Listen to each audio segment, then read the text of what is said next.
appeal in the matter of the King on the application of Shamim Anwar and the London Borough of Ealing Council. Please do sit down. Yes, good morning, Mr. Hall. My Lady, my Lords, I appear on behalf of the appellant in this matter. Learned friend Mr. Williams, King's Counsel, appears on behalf of the respondent, the Mayor and Burgesses of the London Borough of Ealing. My Lady, my Lords, I know that you will have had the bundle and the authorities bundle. Yes. Just to deal briefly with timings, I hope to be an hour and a half. My learned friend hopes to be no more than an hour and a half, and then no more than half an hour in reply. Well, that's very helpful. We have, of course, read extensively into Indeed. the papers. We're very grateful to both parties for the skeleton arguments. I should say, for the benefit of your client, Mr. Hoare, if at any stage she wants to have a break, please let me know that. And if there's anything at all that we can do to be of assistance and to make her more comfortable, then we will do our very best. And I think I can assure her that she's out of line of the cameras. Yes, I'm very grateful. I did ask that should be sorted. Just for the benefit of both counsel, I don't know if you saw that I made a direction last week that in order to preserve privacy, if at all possible, please do not mention the numbers of the two properties. I don't mind whether you use property A for your client's property and property B for the neighbour's property, or whether you just refer to them as the appellant's property and the neighbour's property, but something that doesn't actually reveal the actual numbers, if that's all right. Thank you, my lady. I'll be careful. Thank you. So, my lady, my skeleton argument in the new bundle Yes. is towards the beginning, and I if I may, just start by taking your ladyship and lords to that. Yes.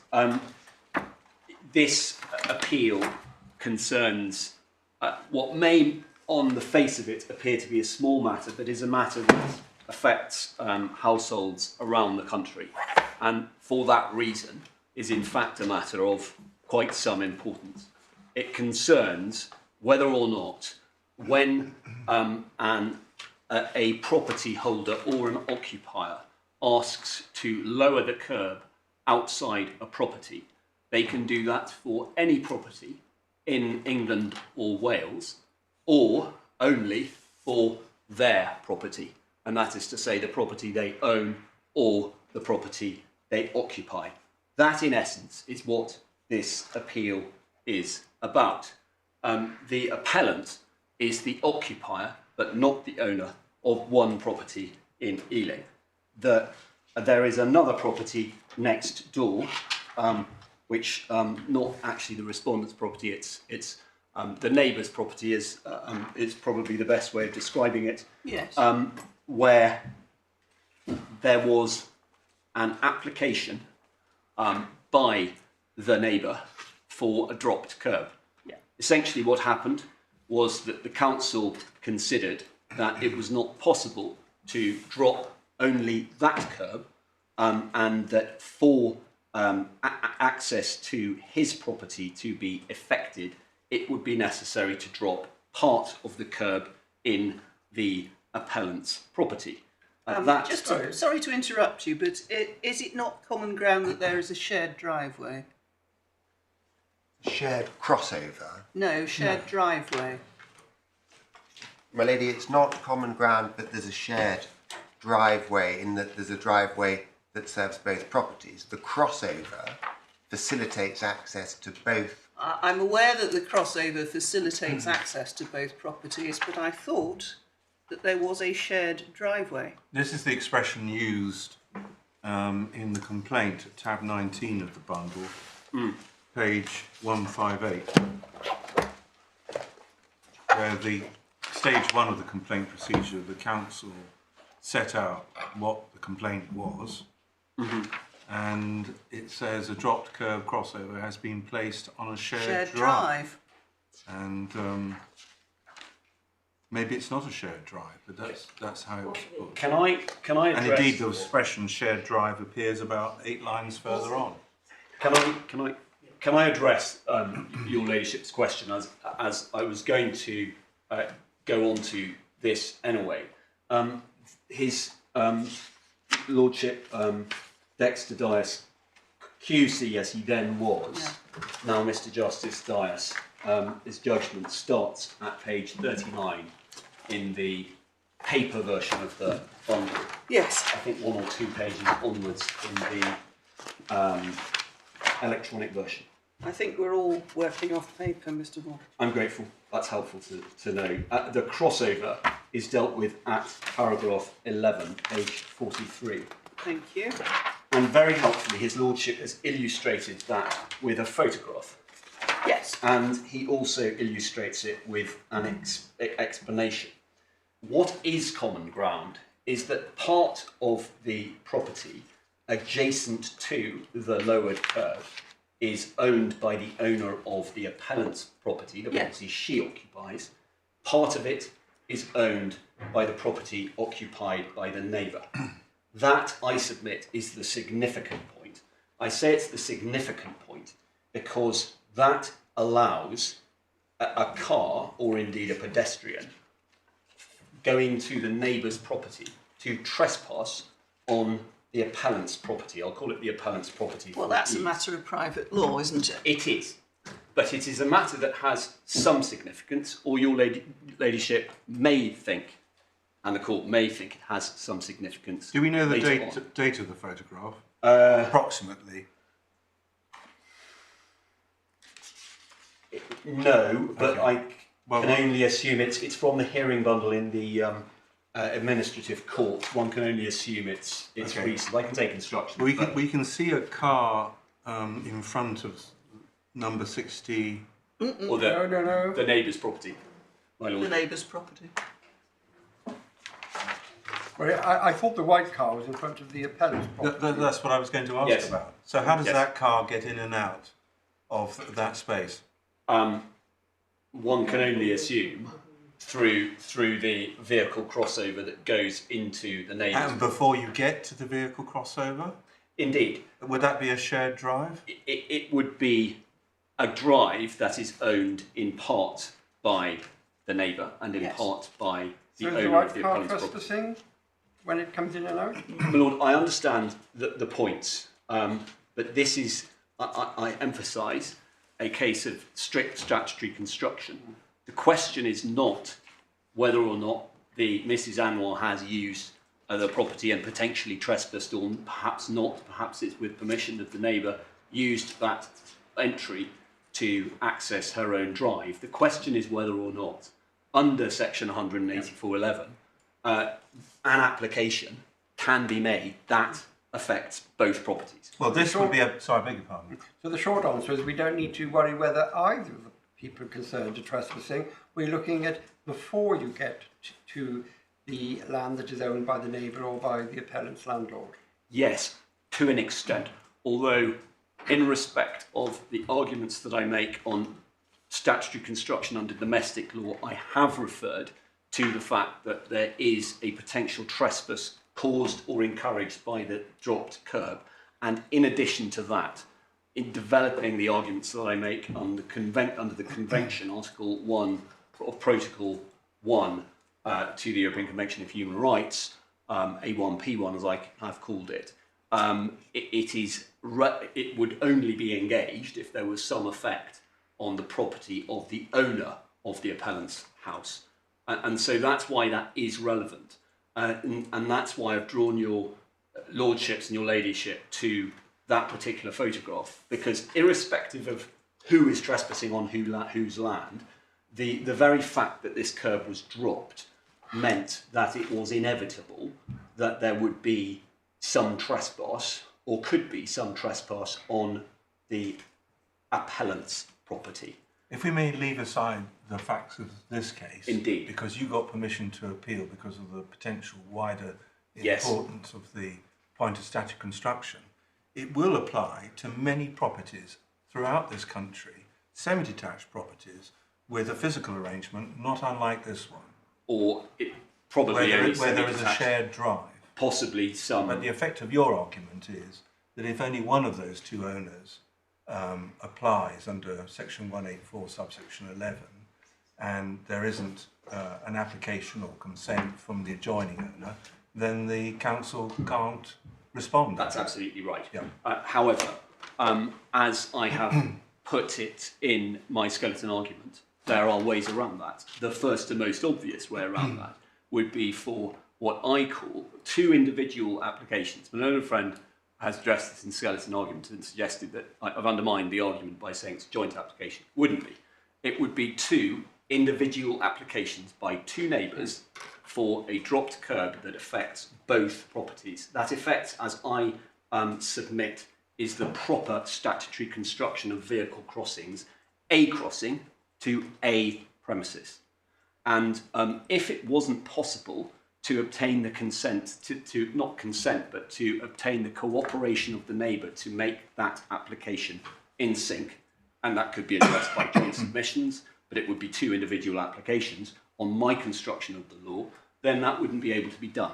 However, there are It was a block of alternatives. flats, so you've got a block of flats with a single communal entrance Yep. to the block, multiple residents. Would each resident of the block of flats have to make a separate application for the curb to be dropped for the council to lawfully put one over the crossover? Well, the statute, just going back to that, probably as well to go to this now as we're at the outset, talks of,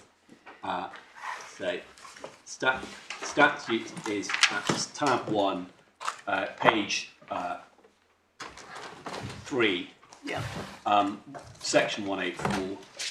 The relevant statute, or the relevant subsection, albeit all are relevant to its construction, is at page 4, electronic page 5, and that says any person, and obviously this court is determining what that means, may request the highway authority for a highway maintainable at public expense to execute such works as are specified in the request for constructing a vehicle crossing over a footway or verge in the highway. There are 2 points of statutory construction I submit in that. The first is what is meant by any person, and the second, what is meant by a singular vehicle crossing, which I submit for reasons that I will be outlining and have outlined in writing, is to be determined by conventional means of statutory construction. But in answer to your ladyship's point, the argument that I raise is that any person and vehicle crossing is to be defined by reference to the statutory code itself, the statutory scheme as I put it, and any person, I submit, should be given the same definition as as an applicant in either subsection 1 or 3 or 5, and that is Why didn't Parliament then just simply say any applicant? well, that's Or any person who might make an application? that's Malone and Friends' point. But the reason I submit that it isn't sufficient to say Parliament could have expressed this, it's not been done expressly, is because one must look at the purpose of the statute, the effects of the statute, and so on, to come to an informed conclusion about what is meant, both by any person and, importantly, by vehicle crossing. Right, so you say that any person means somebody who could make an application under subsection 1, for example. Yes. Right, now, so that includes a person who is an occupier of premises adjoining or having access to I'm so the sorry. highway. It's not an application under section. Exactly. My mistake. Or under My lord. subsection 3. Those are the compulsory. Sorry. It's not an application. Sorry, but it was you who introduced the term applicant. I did. Not my lady. Wrongly. It's not an application. Your lordship is right. It's the occupier or owner of that property will be a respondent to a notice provided by the local authority that proposes to drop the curb in both circumstances. That respondent to the notice can only be the owner and the occupier of the premises. Now, it may be said... Why owner? because The word used by the statute is occupier. no, subsection 3, the notice must be given, may serve on the owner and the occupier of the premises a notice. And indeed to help, whereas subsection 1 begins by talking about an access which is habitually used by an occupier, if that provision is used, line 5 tells us that the notice has to be given to the owner and occupier. Indeed. It might be said that if this case concerned subsections 1 or 3 directly, that the mischief that is being dealt with in those provisions is to ensure that not only the owner but the occupier has a say. Why is that? Well, we find that in subsection 5.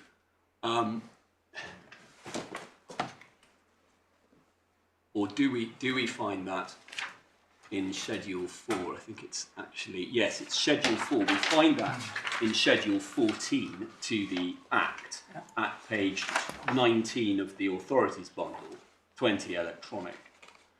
Because there, the person on whom the notice is served under subsections 1 or 3, not 5, my mistake,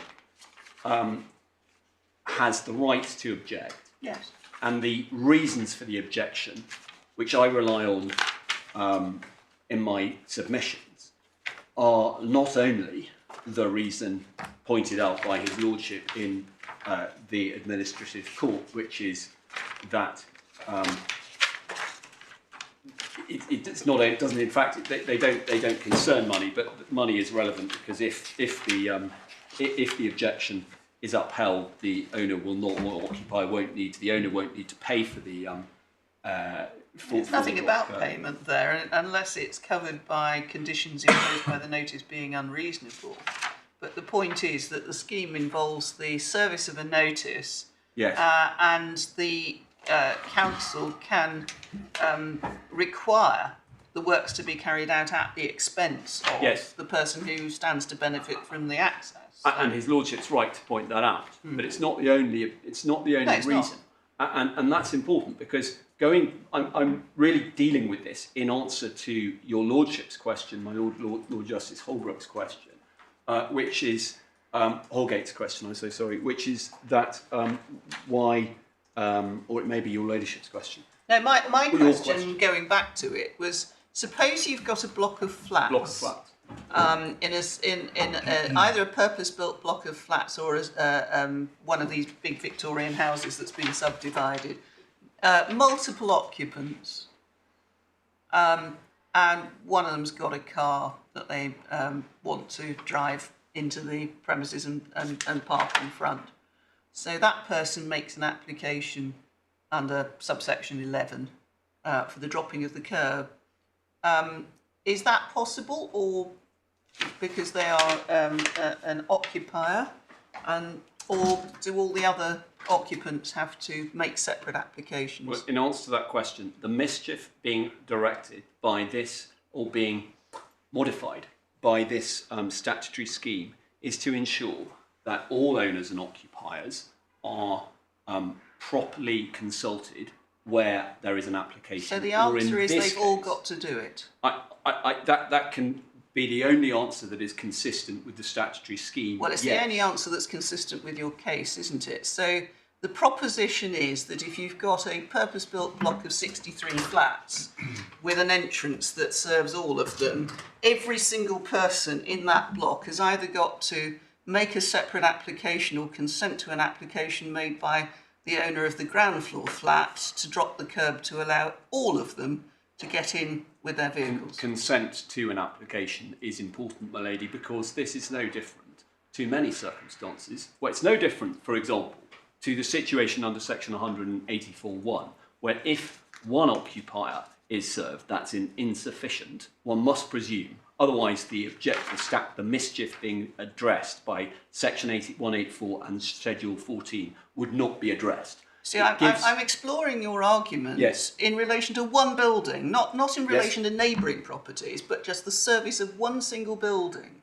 And you say, right, all 66 of those occupants have got to make separate applications, or consent, you say, to one of their number making an application? Yes, because that affects, firstly, for two reasons.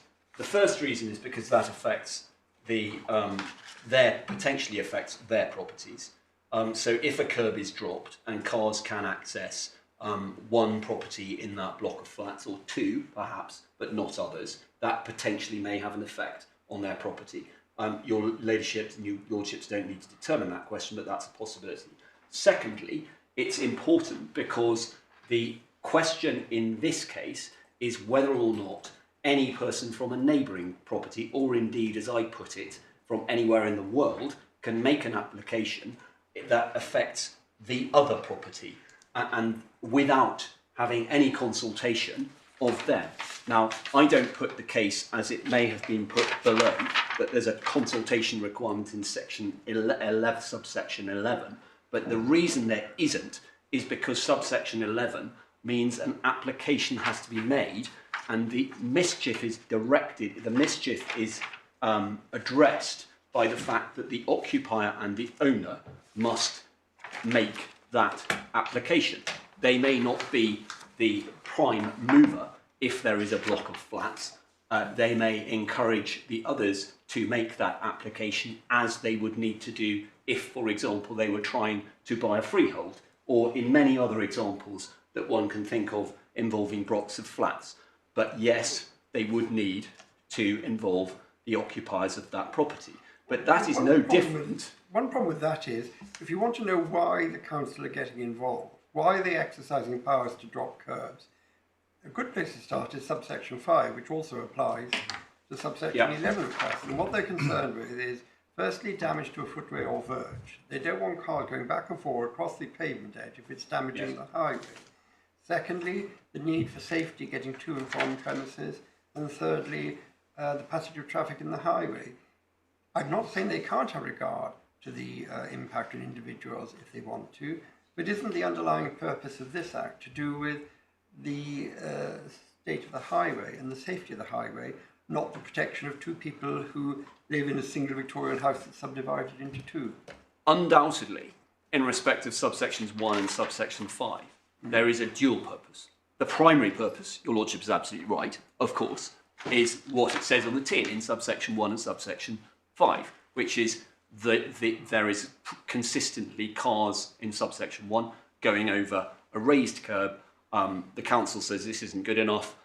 We need to regularise this position. What do you think? Do you have an objection? In which case one goes to schedule 14, and the alternative is, for the reasons that your lordship outlined, that is the explanation for the purposes of ensuring access to premises is 1 in subsection 5, and the need to facilitate the passage of vehicular traffic in highways is the other. But the secondary purpose, but no less important, is the preservation of due process in the way in which the council goes about making that Where do you get that inquiry, by looking at the fact that each occupier and owner has to be given notice and may object, and if an objection is made, it isn't. That's because they might end up having to pay for the works. That's what his lordship said, but that isn't what Schedule 14 says. Or the conditions might be that might be imposed might be onerous, or whatever the other reasons are. Well, no, that's my lady. It's best to go straight to the schedule, which his lordship, with respect, didn't do. Because I was asking a question about the purposes. Yeah. And if you look at subsection 11, which is the section here, that expressly ties in whether or not you grant a request to the matters mentioned in subsection 5 above. They have to have regard to those. I fully understand that they may have regard to other matters, but it's mandatory to have regard to the condition of the highway and the need for vehicle passage. But subsection 18411, although it expressly ties the decision to the matters in subsection 5, it does not expressly tie them into the need to give notice and so on. No. The need to give notice, which is done under the statute, is only for 1 and 3, and when you get to 11, it brings in 5, but it doesn't actually bring in Schedule 14. But, my lord, this isn't a case about whether or not subsection 11 requires notice. It's a case about who can make the application and what is the meaning of vehicular highway. But your point is that it's to preserve the rights or the interests of individuals, and that's done by saying you can only do the application rather than by requiring a notice. Exactly, but that's not that doesn't address the mischief at all if that application can be made by property A, not only for the vehicular crossing into his property, but also for a part vehicular crossing into the neighbouring property. I haven't got, incidentally, to a very important part of my case, which is the meaning of a vehicular crossing and whether or not that is capable of applying to two premises. I haven't got there yet, but that is the mischief that would not be addressed. That would allow the construction of the administrative court would allow an application to be made by anyone for what I submit would be two vehicular crossings into two premises without the other property owner or occupier even knowing about the application. And going back, because this does address your lordship's point, it is not right to say that there is the same provision and the same protection expressly in subsection 11, because subsection 1 and 3 both require the court not only to consider the conditions of the council that they propose when constructing the dropped curb, but also, for example, that the proposed works are unreasonable in character or are unnecessary. D, that the conditions imposed by the notice are unreasonable. E, that some other person having an interest in the premises also habitually takes or permits to be taken a mechanically propelled vehicle across the footway or verge and should be required to defray part of the expenses of executing the proposed works. Now, what does that mean? Well, that has specific regard. Yes, I accept that that perhaps relates more to his lordship's point, because in this case, the appellant wasn't required to contribute to the cost, but that's the only one that refers to the cost. And of course, the fact that there has been an objection may mean that the recipient of the notice will not have to pay, but that is very far from being the only reason for objection. And the fact that this is then determined by the minister adds an additional procedural protection for householders. It isn't determined by the CEO of the authority. It is determined by an independent arbiter. In reality, of course, a person nominated by the minister. I suppose the difference is that in 1 and 3, it's compulsory. Yeah. And there may be a plethora of reasons why somebody says, I don't want to be compelled to have a drop curb outside my house. Whereas the scheme under subsection 11 indicates that somebody wants it there. Yes, but my lady, that is why it can only apply to one premises, because the whole point of what I submit is the clear purpose not only of subsections 1 and 3, but subsection 11, is to ensure that due process is followed where the property rights of an individual are potentially affected. I don't understand where you get these property rights from. This is nothing to do with people's individual property rights. It's to do with statutory interpretation about what happens to the footway. Yeah. And the footway is the responsibility of the Highways Authority. And they're not concerned with the property rights of the individuals who may or may not be affected by the footway. Well, they are when they make the application. Because your ladyship's point, I want to come back to what your ladyship started, the question that your ladyship started with just now, which was one is compulsory, the other isn't. Yes, so far as property A is concerned. No, so far as property B is concerned. So in this case, looking at the illustration at page 44, the owner of that vehicle on the left did make the application, so there's no need for him to have due process. There's no need for him to be consulted.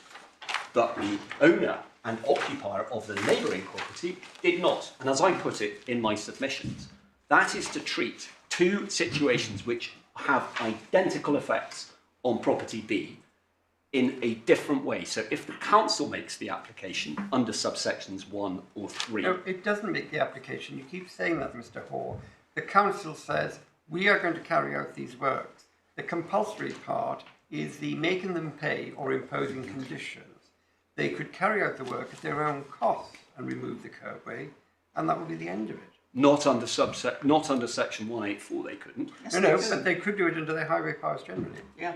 If they did it under their highway powers generally, and we haven't examined the other bases on which they might, there would need to be the usual consultation provisions in planning law and notice. And so that Sorry, doesn't... where does that come from? Well, my lord has just suggested that another way outside the section 184 of the Highways Act could be used to drop the curb.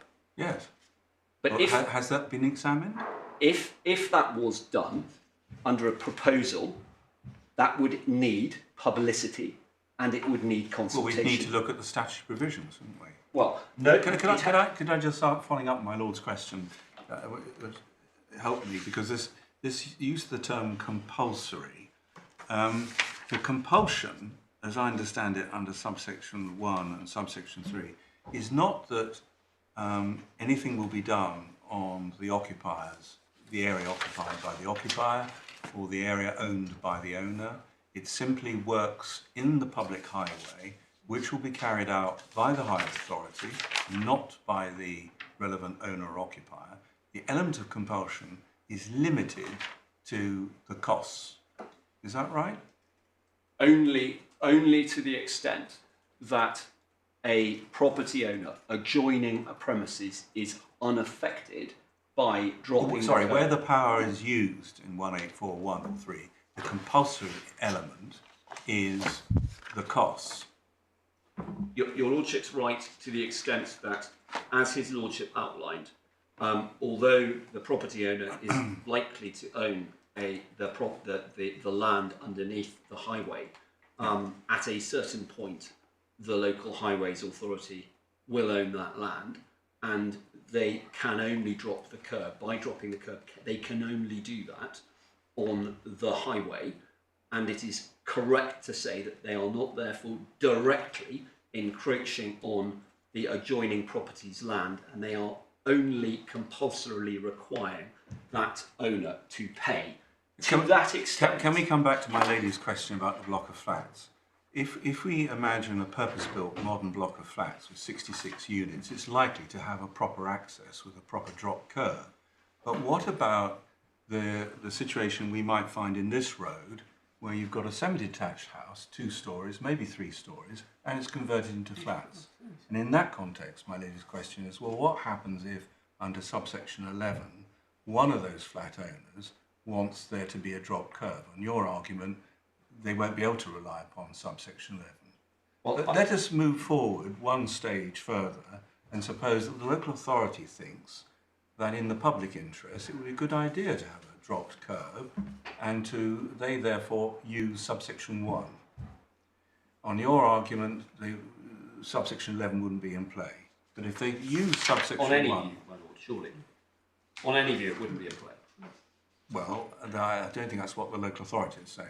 But coming back to subsection 1 of section 184, they'd have to serve a notice on every one of the owners and occupiers in those premises, in the converted house, subdivided into flats.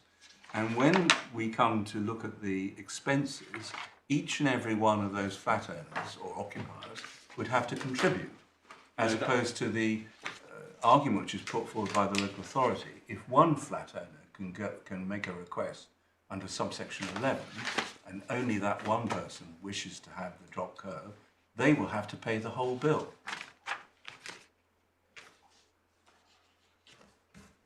Actually, the answer is in subsection 7.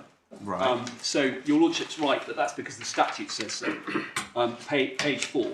Yeah. Where a notice is made under subsection 1A or 3 has become effective, the highway authority upon whom the notice may execute such words recover the expenses reasonably incurred by them in so doing from the owner or occupier. So it's their choice. And they must make a reasonable public law decision as to who, from whom they incur the expenses. So yes, that is the case, but that's what the statute says. So that doesn't... Why do they have to choose one?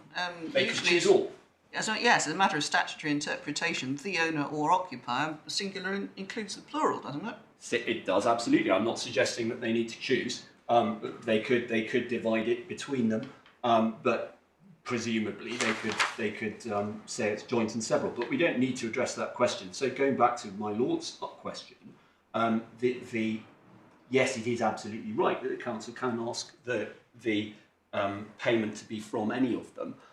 But coming back to this question of compulsion, I have not finished on that, because what I submit is that whether you call it compulsion or not, it is the case that an owner and or occupier of a property faced with an application or notice under subsections 1 or 3 will face the possibility of a curb being dropped underneath.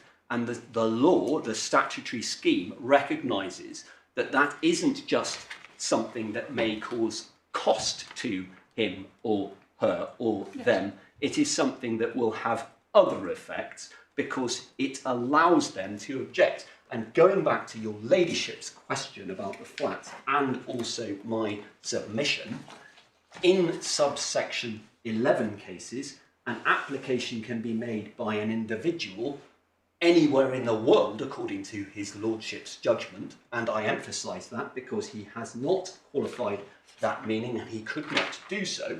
It's qualified, I submit, only by the terms of the statute. Anyone in the world could make that application and there would be no right of consultation, there would be no right of notice, and none of the objections in Schedule 14 could be put by any of the owners and occupiers affected, in this case by property B, by the appellant's property, or property A, whatever you call it, because they wouldn't even know about the application made. On your argument, let's suppose that vehicles are driving over a raised curb to get into a property on a regular basis, and this is causing subsidence in the road or holes in the pavement, and a local lobby group are very concerned about elderly pedestrians and the dangers that they may fall into if they trip over this hazard or fall into the hole.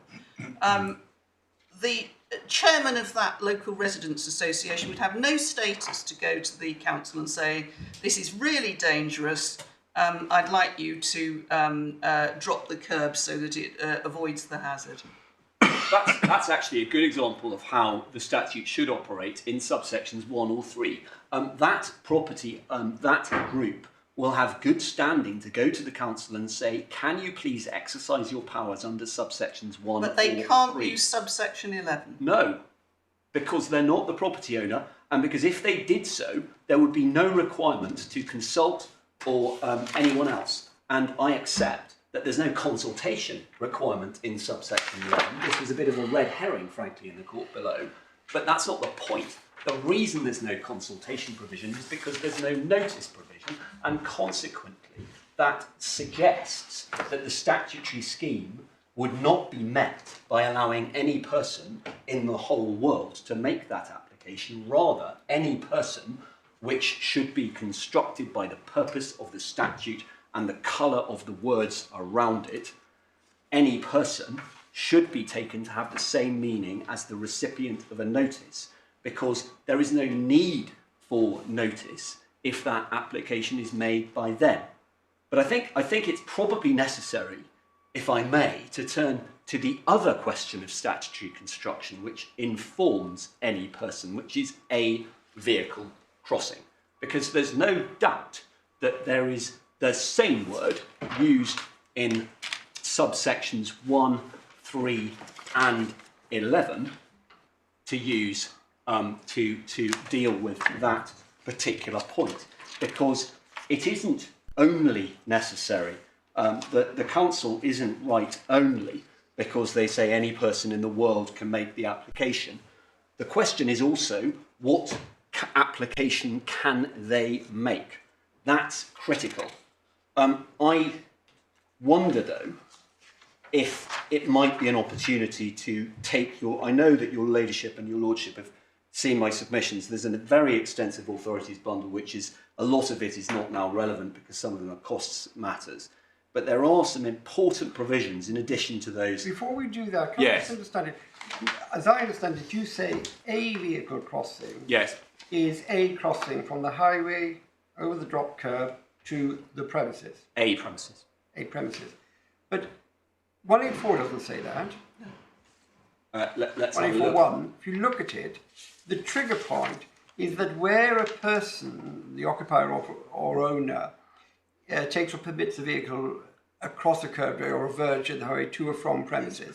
So the trigger point is that somebody is going back and forth over a curb. That's what gives the jurisdiction. And then what the highway authority for the highway may, subject to subsection below, serve a notice on the owner stating that they propose to execute such works for the construction of a vehicle crossing over the footway or verge as may be specified. May well be that most of the time there'll be a perfect match between the access to the premises and the crossover. But the definition of a vehicle crossing in 1841A is not actually limited to the premises that have triggered the problem in the first place. It could be a bit wider. I submit that that's not right, I'm afraid, because of this. Let's read the whole section 1 in turn, subsection 1. Where the owner of any premises. Now, firstly, any premises can't mean a group of premises because you're talking about the owner. Let's be accurate. Where the occupier of any premises. The occupier, my lady, yes. So it may be the case that somebody may own and sometimes occupy a number of properties. The Helena Bolam Carter of this particular road, together with her husband or whoever that might be. Unusual, but that might be the case. Normally, one person is the occupier of one premises, and therefore the starting point is the occupier of any premises. So that's any individual premises. And then adjoining or having access to a highway maintainable at the public expense habitually takes. So we're again talking about the occupier of a premises, any premises. That's the trigger point. That's the circumstances in which the power arises. May I continue? Habitually takes or permits to be taken across a curbed footway or a verge in the highway. The highway authority may, subject to subsection No, you've missed out the most important words. To or from these premises. To or Let's from. be accurate. Those premises, my lady. So the occupier of the premises has got to be in the habit of taking or allowing a car to go across a curbed footway or verge in the highway to or from those premises.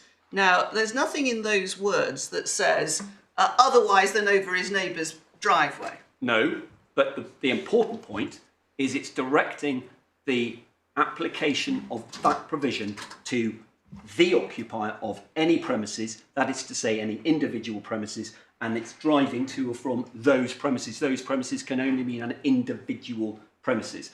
The highway authority for the highway may, subject to subsection 2, serve a notice on the owner and the occupier of the premises. It's difficult, 3 these. Only one occupier or owner, obviously there could be several. What you're dealing with is the meaning of vehicle crossing, though, which is yes, the next bit. Stating that they propose to execute such words for the construction of a vehicle crossing over the footway or verge, as may be specified. So the construction of a vehicle crossing over the footway or verge, so it's got to be the curbed footway or verge that somebody's driving over, and the construction of the vehicle crossing is such as may be specified in the notice. But the application of that subsection only applies where the owner of an individual premises is taking his vehicle. That's right. That's what triggers it. Jurisdiction. If they're not taking a car from the highway over a curb or verge to the premises, then they can't be forced to do anything. But if there is damage occurring to the curb, a notice can be served. That can say what works are going to be executed for a vehicle crossing. That may cover the width of the premises, and very often does, and they can be made to pay for it. There's nothing to stop it covering a bit more, the part to the left or the neighbouring property to the right. If they do, and they say, and you're going to pay not just for the works in front of your property, but you're going to pay for the works next door as well, they can object and say, no, that's unreasonable. Or they can object and say, no, you must make the other property pay for it too. But there's nothing in that section which does what you want to limit the meaning of vehicle crossing, so it can only extend to the premises that somebody was having access to, which has created the problem in the first place. You see my reasoning?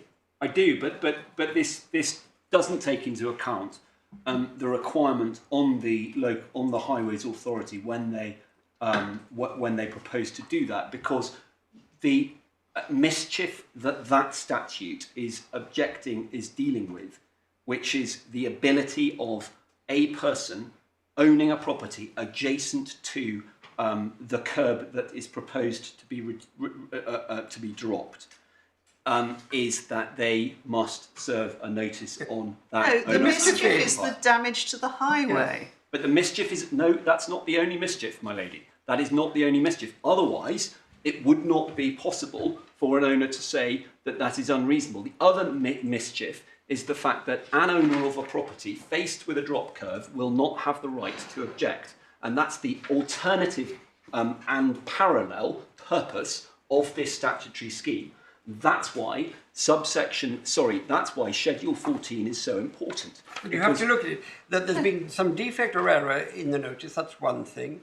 That the proposed works are unreasonable in character Or extent. or are unnecessary, i.e. there's no damage to the footwork.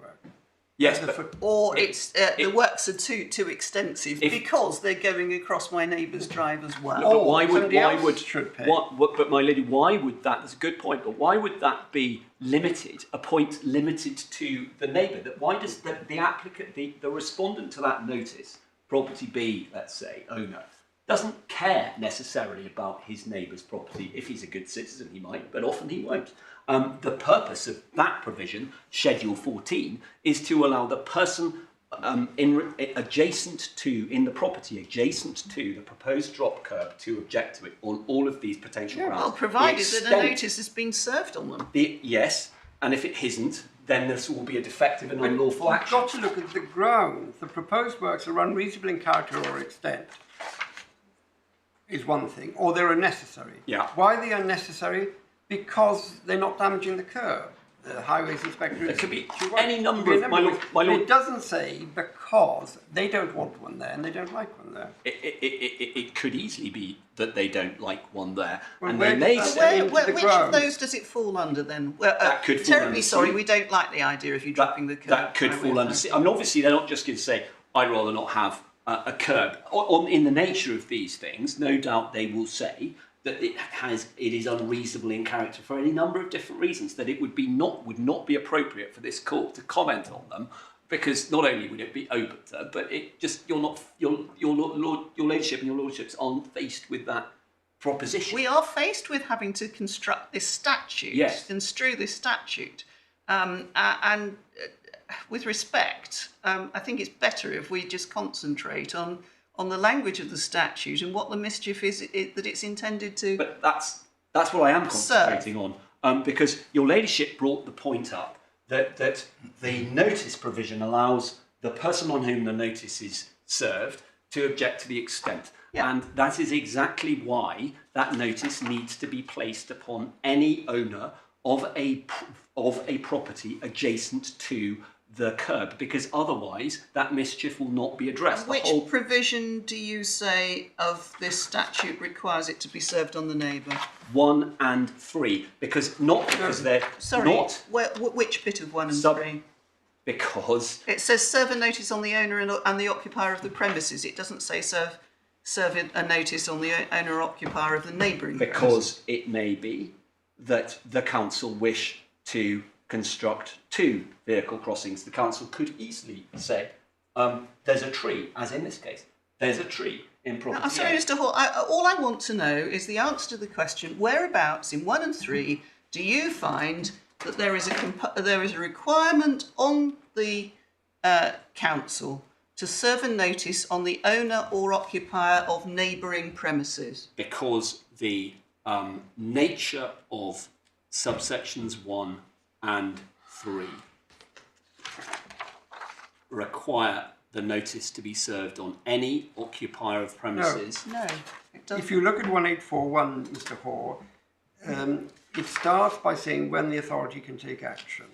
And that's when the occupier of any premises are, Driving in the view of the authority, damaging the curb because they're taking vehicles back and forth across it. Yeah. And then they must serve a notice on the owner or occupier of the premises. That must be the premises, which is the place where the vehicle is taken to and from. So that's not the adjoining premises. Your best argument, I think, is that the words vehicle crossing do not say and the vehicle crossing is limited or connected to the premises, but it is implicit in that. That's your best argument. And with respect, I was going to take your lordships and your ladyship to the provisions to the case law on exactly that proposition in some detail, because they're of great importance in this case, particularly as your lordship says that the words of a provision must take their colour from it. Now, that's why I've spent some time on addressing the dual mischief with which this statutory scheme is concerned. One, to allow the Highways Authority to do what it wants, and under subsection 11 to allow an owner or occupier to have a drop curb next to their premises, but two, to ensure due process. And it's because that the notice has to be served on the owner and occupier of the premises that I submit that it is obvious from that provision that vehicle crossing must mean taking its colour from the remaining subsection, a vehicle crossing to one premises. Otherwise, nobody in the other premises which is affected can make the objection. Now, of course, you can have a vehicle crossing, a single vehicle crossing, which serves more than one premises. Like, for example, the converted flats in a single dwelling house. I submit that one... Is that not possible? Well, I submit that that is in fact... Well, there's two different situations there, my lord, if I may. The converted flats are necessarily one freehold property. So you call them one premises, do you? That's the only construction of that statute that Well, makes that's sense. the only way of making your argument fit. But it's the only way of making that Because argument make the sense. principle that you're really contending for is that these provisions only work on the basis that for each set of premises, however defined, there will be one access. Yeah, but... Now, can we turn to subsection 5? No, my lord, if I may... Forgive me, I'm asking the question. Sorry, yes, of course. Because we've been asking questions about the mischief, and there's been talk about damage to verges and curbs and so on. But in fact, subsection 5 is much wider than that. Yeah. It's talking about the need to ensure safe access to and egress from premises, and B, the need to facilitate the passage of vehicular traffic. So one of the objects of this is to prevent proliferation of accesses. My lord, in answer to both of those questions, there are two... I make 2 points. The first is that it is consistent with the statutory purpose and the construction of the words according to the colour of the words around them, that a premises must mean a freehold premises, because, and that addresses the block of flats, so everyone is an owner or occupier of the block of flats, and therefore would have to be served notice. But the reason I submit that is because otherwise it doesn't make any sense. So any individual property in that block of flats doesn't have an individual egress or access to the property. They have that as tenants, essentially, of the freeholder who has direct access to that property. But the secondary point, in answer to your lordship's wider point, is your lordship characterises this, looking at page 44 on the photograph there, as a vehicle crossing. It's in fact two. The fact it's not divided doesn't mean that it can't be two vehicle crossings. And the mischief, the difficulty that is behind your lordship's question and my ladyship's question, which is, what about when you need to have a wider vehicle access, is very easily answered.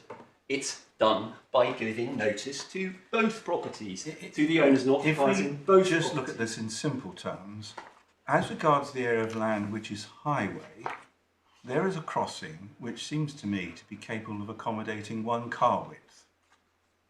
Yes. It is a vehicle crossing in terms of its effect on the highway. It so happens that when you penetrate beyond the boundary of the highway and you go onto private land, it serves more than one property, or may do. In the usual lay way in which a vehicle crossing is used, and looking at the photograph at page 44, yes. In, however, the way in which vehicle crossing must be met by Parliament, whose intentions your lordships are attempting to divine through this process this morning and this afternoon, it does not. That is two vehicle crossings. There isn't any clear dividing line. One can deduce Even though you the couldn't invisible sensibly line. get a vehicle on each of those two crossings. No, but the answer to that is very simple. Seems absurd. The answer, no, it's not absurd. The absurdity is the other way around. The answer, the very simple answer to this is in respect of 1 and 5, subsections 1 and 5, you serve notice on both properties, the owners and occupiers of both properties, and then you are able to construct this. The owner of property B may say, I object to the extent this is only meant for property A. Why should I have a dropped curb that will mean that a car may trespass on my property to get to the other property? And you see, incidentally, in this case, that it's quite clear that the dropped curb, in this case, may allow a car to trespass on the appellant's No, property. it doesn't allow the car to do anything. It allows the car to come off the highway, off the roadway, Safely. onto another part of the highway, and whether or not they're going to trespass will depend on what they do when they leave the public highway. Let's look. Surely the capacity for trespass would be just as bad if it was a raised curb, because if you're going to drive over the raised right. curb, you're still going to trespass, aren't you? Well, but my lady, that is addressed by subsection 1 directly, which is if that's happening routinely, the council can serve a subsection 1 But notice. that's got nothing to do with trespass. Subsection 1 has got nothing to do with trespass. It's got to do with damage to the highway. Yes, it's got to do with damage to the highway, but if absolutely, but in circumstances, but I think one needs Seems to to go me the back. potential for trespass is a red herring, Mr. Hall. What the reason I submit that it's not a red herring is this. Of course, His Lordship was right to analyse the case law, the extensive case law on the real property, and the fact that the highway, that patch of land, so far deep as it needs to go, is the property of the highway authority, and only that patch of land can be lowered. I accept that. Of course, that stands to reason. But that isn't the end of the matter, because the reality is this may not be the best example, but it's one. It may be proposed by property A to have a curb that goes all the way halfway into the property of his neighbour. If that was The curb does not go into the property of his neighbour. It's in Adjoining. the highway. Can we use our terms carefully, please? adjoining it, my lord, correct? Adjoining it, nevertheless, that could easily and would be likely to encourage the owners of the other property to trespass across that property. It'd be very when they're difficult driving. because there's a fence in the way. Not necessarily, my lady.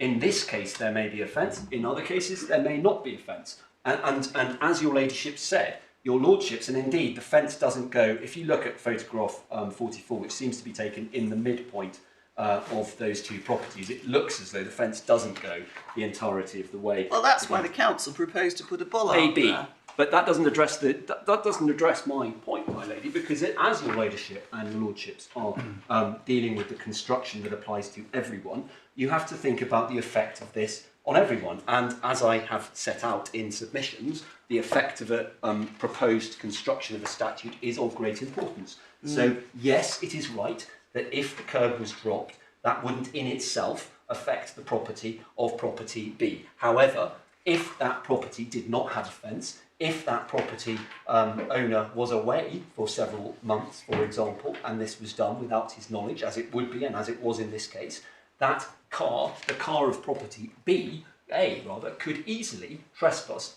on his property to get to their property. But it could do that anyway when the curb was raised. That's the problem. Yes, I don't think it makes the slightest bit of difference whether the curb is raised or lowered. There's a propensity for trespass. which is why I keep describing it as a red herring. It could do that, but inevitably it is far more likely that a car will drive over a dropped curb than a raised curb. Most cars wouldn't do that. Subsection 1 is there to deal with situations where unusually, but probably frequently, given the quantity of cars and people there are in the country, people drive over that, and that's why we have the mischief directed by subsection 1. But I go back to the point that the other mischief being addressed by Schedule 14, and the only reason Schedule 14 is there is to preserve the rights of those adjoining, not on the freehold, they don't own the freehold, but they adjoin the freehold, and to provide them with some recognition and some mechanism and means of objecting to the extent, as your ladyship put it. That And presupposes that you are right that the notice has to be served on them. No, my lady. Yeah, yes, it does. I'm sorry. The only way that they are going to know anything about it is if a notice is served under subsections 1 or 3 on those neighbours. Exactly, my lady. Right, which is so why- you have to assume, therefore, for the purposes of your argument, that there is an obligation on the council to serve notice on those people. Yes. And we have been over this already, and you have not as yet shown me any provision of the statute that says that there is an obligation to serve on adjoining The court is premises. addressing this case in a literalist approach like that. No, just looking at it from a common sense point of view and looking at the language of the statute. But look at it from a common sense point of view then, my lady. Look at it from a common sense I'm looking point of at view. it. It says serve a notice on the owner and the occupier of the premises. What else can that mean? Yeah, it means the premises, the only premises. And my Lord, Lord Justice Lewis pointed out that this is the trigger and the jurisdiction as opposed to All I'm doing is struggling to find a provision in this statute which says that Schedule 14 is concerned with the interests of owners of neighbouring premises when there isn't anything specifically on the face of the statute to say that notice under 1 or 3 has to be served. My lady, the notice provision makes no sense or would be deeply inadequate if it All right, only... so No, I let haven't... me write this submission down. Let me just write this submission down. It's important. Yes. It's important. Right. The so, notice Yes. provision makes no sense or is at least inadequate if it is only required to be served on one of the properties adjoining the proposed dropped curve. And the reason I say that is because the owner and occupier both have the right to object on a number of grounds, including extent, if they are served notice.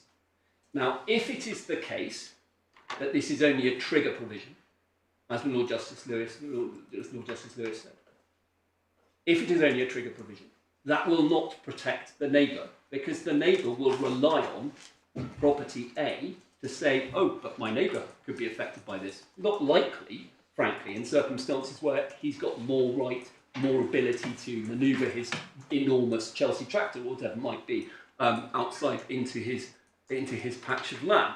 But in any event, doesn't protect the neighbour. Why is there, I ask the court to ask itself, why would Parliament have provided this notice provision and this extensive statutory scheme other than to protect anyone, any owner or occupier, from the effects of a dropped curb outside their property, not owned by them? The answer to that the judge gave was because if they're being asked to pay for the works, and the works are double what is necessary, why should they pay double the cost? That's the answer to the rhetorical question. It's a wholly inadequate answer because it doesn't begin to address the statutory scheme that allows objection to be made. Well, I think the notice provision is we've not been only over. about money. I think we've been over this. But it's not only about money, exhaustively, Mr. Hall. Let's move on to you. Were going to Could take I- us to some authorities, I think. Could I ask a question about the first line of subsection 1? Because as I understand your argument, when you take us to the photograph and you say, in legal terms, there are two crossovers here. Yeah. what you're focusing on in the first line is the words any premises adjoining. Yeah. So you say, I can therefore take from that the bit of the crossway which is on highway land adjoining Yes. 63, and the bit which is adjoining number 65. And the way I read this is that there must be a single crossway serving each adjoining premises. Yes. But in fact, this reads any premises adjoining or having access to. So you may have premises, we have to look at this a bit more widely, which don't adjoin the highway. They may not adjoin, but they may have access to. So there may be on private land a lane or an access route which serves, and I think if I can join up the dots, you're inviting us to bear in mind the definition of premises as section 329. And we're told there that premises include land and buildings. So there may be multiple buildings, Yes. multiple small buildings. The statute refers to land because there may be no buildings, but there may be an open use of lands, such as storage. So you may have a number of premises gaining access to the highway via a single, I'm going to use crossover. Yeah. But they're all premises. You won't necessarily be in a situation whereby you can identify one freeholder as opposed to a number of occupiers. But let's go back to the notice provisions, though, because your Lordship's right to point me to that part of the provision. If that's right, and that is right, that it says it on the statute, or having access to a highway, it must also be right and congruent with the purpose of the statutory scheme for all of those owners and occupiers to be given that notice. That must be right, because otherwise there's no purpose in the notice. So suppose, good example, so my lady. So we're going to come, sorry, before we move on, coming back to the previously, I thought you were submitting when we look at the block of flats, there'd only be a need to give a notice to the freeholder. No, I didn't say that. That was not absolutely not what I meant by that. I misunderstood What I meant is that all of the occupiers and owners. I thought you said each one had to be noted. Each one. Each one has got. Not unusual. If there's a planning application by a local authority, everyone has to be warned. No great onerous duty on the landlord. I see. On the local authority in that instance. And that's why I draw the distinction coming back to subsection 11. We've got all these protections, this great protective statutory scheme where the applicant is the highways authority, but none at all where it is any person in the world. I put it, Baku or Belgrade could be located there according to the statutory construction. I submit that that's the absurdity. And the other problem. The absurdity is assuming that somebody in Baku or Belgrade would care about them. All right, but that's perhaps not a great example. But what is good example is the potential of a malicious neighbour or a malicious friend or relative somewhere else in the country or nearby or next door to make a malicious application, knowing that that application wouldn't have to be served. Malicious? It could be done. Milady, we're talking about 60 million. 56 million people live in England and Wales, or whatever. Wouldn't they have to pay for it? Could happen. Wouldn't they have to agree to pay for it under 184? They might want to. They might be quite happy to pay for it. So you've got a malicious neighbour prepared to pay the cost of dropping a curb because they want to make it easier for somebody to drive and trespass into a neighbour's property that they don't like, and that's what Parliament had in mind. No. I drew your lordships and your ladyship to a potential difficulty that may happen if there is no protection. But one doesn't need to look at the potential for malicious applications of this, although, frankly, it is not difficult to see that could they'd have to look at 5.3 and they'd have to say, well, we've got to have regard to the need to prevent damage to a footway. This isn't causing damage. We've got to have the need to ensure access, and we've got to have traffic on the house. So they say to the malicious neighbour, why are you prepared to pay £1,000 quid? I'm talking about subsection 11, not subsection. So but 5.11 says you've got to take them into account. Yeah, you've got to take them into account. But as this example shows, you do not have to consult the adjoining premises if the judge's construction of that statutory term is correct. And therefore none of the protections that would apply if the council was making the application apply to the adjoining premises in this case. And going back, that's why it's so important. That is on the assumption that the protections are available in the first Yes, place if it is the exactly, which is why it's so important to go back to answer and to complete my answer to Lord Justice Holbrook, which is Holgate. I'm so sorry, to Lord Justice Holgate, which is this: that there are two, in fact, examples as his lordship identified. Your ladyship identified one, the block of flats example. I submit that the obvious statutory construction of this is that they are all occupiers, they are all owners, they must all be given notice. That's the obvious statutory construction of subsections 1 and 5, 1 and 3. Secondly, it may be that there is a path that leads to other properties, and with a dropped curb, other properties may be given access to it. Those properties may want the curb dropped, or they may not, but they are all affected, and so the only common sense construction of the requirement to give notice in Schedule 14 is to require notice to be given on any adjoining, any property having access to a highway in addition to any occupier of premises, because that is follows logically from the fact that the mischief, one of the mischiefs done and addressed by subsection 1 is the continual use of a raised curb to give access. So that might be from, so looking at that photograph at 44, if this was a different property with a bigger gap, for example, it might be a property behind using that. And in those circumstances, if it was only that property owner, the one behind, who had to be given notice, that would completely defeat the object of this statutory scheme, because it may well be that the owner of the front property would say, well, look, this has never been a road. There's no right of way. There are all sorts of reasons why it is unnecessary and or unreasonable to use terms in Schedule 14, or the extent is unreasonable for this curb to be dropped. That could only be done if that owner, the owner of the front property, or indeed one of the other properties at the back, could be given notice, was given notice, and could object. That's why it's so important that a wide interpretation, wide in one respect, of subsections 1 and wide 3. in one respect and narrow in another. Narrow in another, but quite wide actually, because it requires everyone affected by this to be given notice. That's the logic, common sense, beneficial outcome. I think you were going to take us to the case. Well, I will, but those are only really to illustrate those points, and they don't go directly to the point. But then a friend and I agree that there's no direct authority on this point, and there's little that relates to it that can assist the court. That section 184 has been addressed once, as I understand it. We've identified in the Kensington and Chelsea case, and that simply says that the provisions in fact, it assists my point, if anything. The provisions in Schedule 14 should be considered as inclusive, not exclusive. So in that case, the local authority was unwilling to grant an application because... Shall we have a look at it if you're going to tell us about it? Yes.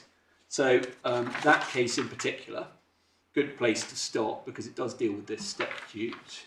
This statute... Tab 22? Is... Yeah. Exactly.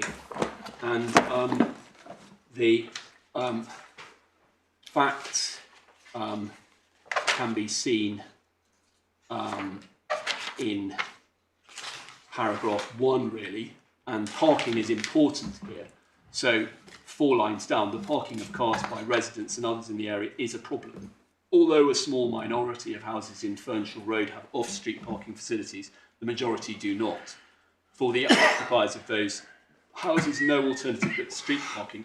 The reason that's relevant is because they then went to consider, the court then went to consider Mr. Justice Morris Kay at paragraph 2, the provision in subsection section 184.11, and the requirement there is a requirement to have regard to matters mentioned in subsection 5. Was the point a simple one at the end of paragraph 3? Yes. That if the crossover were to be constructed, you'd lose 6 metres of curbside parking, which was going to have an adverse effect in a controlled parking zone where there was little on-street parking. Yeah, so the simple... So the question was, could you take that into account, Yeah. although it's not in Schedule 14? Exactly, the simple Which the point obvious answer is Yes. yes. Yeah, well, I agree that that's an obvious answer, and I agree with the result of that decision. It makes sense, and it's certainly congruent to my provisions. But what I would say is that insofar as it is the case that it is subsection 5 is an inclusive, not an exclusive provision, that they are matters to be had regard to, but there are other matters that one could have regard to, it must follow, and it does logically follow, that Schedule 14.2 does not preclude A, the owner and or occupier of a property from raising other objections not set out, or B, the council from considering other objections, including, or most obviously, the effect that this will have on parking in the street. Because a very common difficulty in streets like this, and perhaps some of us speak from experience, is the more dropped curbs you have, the less parking ability there is. So it must follow from that the council faced with an objection, faced with an application under subsection 11, can take into account more than those specific matters addressed specifically in Schedule 14, which really assists my case, I submit, because it shows how important that provision is and how important it is that everyone, every occupier and owner of properties adjoining the part of the curb that is proposed to be lowered must have the right to be given notice, unless they are applying, in which case they may only apply for the curb outside their property to be lowered. That is congruent, I submit, to the statutory scheme. But if I may take your lordships and your ladyship to the authorities, I firstly, tab 30, the Bennion authorities, and towards the beginning of that tab at page 712, one sees the well-known purpose of statutory construction, which is to ascertain the true meaning of Parliament. Page 713, that was addressed in the case of Quanterville by Lord Bingham. The basic task of the court is to ascertain and give effect to the true meaning of what Parliament has said in the enactment to be constructed. But that is not to say that detention should be confined to a literal interpretation given the particular provisions which give rise to difficulty. Such an approach not only encourages immense prolixity, it may also go on, under the balanced loyalty to the will of Parliament, lead to the frustration of that will. And the italicised portion, every statute other than the pure consolidating statute is after all enacted to make some changes or address some problem or remove some blemish or affect some improvement in national life. This was essentially a consolidating statute, wasn't it? It was. But one... There were a few extras added, like the Schedule 14 was extra. We've seen from Mr Justice Morris Kay's decision. But it was essentially a consolidation of what was previously in the 1955 Act. Yeah, and so your lordships and your ladyships task today is to look at Parliament's intention throughout those statutes. So initially, this will have been in the 1954 Act, and Parliament can be presumed to have intended the same if importing, consolidating into a consolidating statute the same or materially the same provisions, particularly if there's case law pre-existing the statute. But I take it that you didn't find any. And there aren't any, as far as my own friend and I are aware. If I may take your lordships and your ladyship to tab 13, JR 2222, the Minister of Health, and in particular to paragraph 74, which is at the authority standard 304. So what is it about first, this case? I never like to look at a paragraph in Indeed. the abstract. I'm so sorry. It's a former nurse at a hospital It awaiting trial. Sorry. So the head note is at 287 Concerns at the beginning about of the the tab. fairness of the proceedings. Fairness of proceedings, yes. Ask the minister to suspend an inquiry pending the determination of criminal proceedings. So there's a trial for abuse, and the minister was asked to stay the inquiry effectively until there was Until there's the criminal proceedings. right. Yeah. And the question was, okay, the proper construction of that provision. Yeah. So you wanted us to go to To go to paragraphs 6 really onwards, page 304, but really by reference back to Lord Hodges' judgment in the Crown Protect the Registration of Children as British Citizens in the Secretary of State, 2023 Supreme Court case. And again, general propositions. The courts in constructing statutory interpretation are seeking the meaning of words which Parliament used. Sorry, where are you reading from? Page 304, Ah. paragraph 74, I'm so sorry, Mary.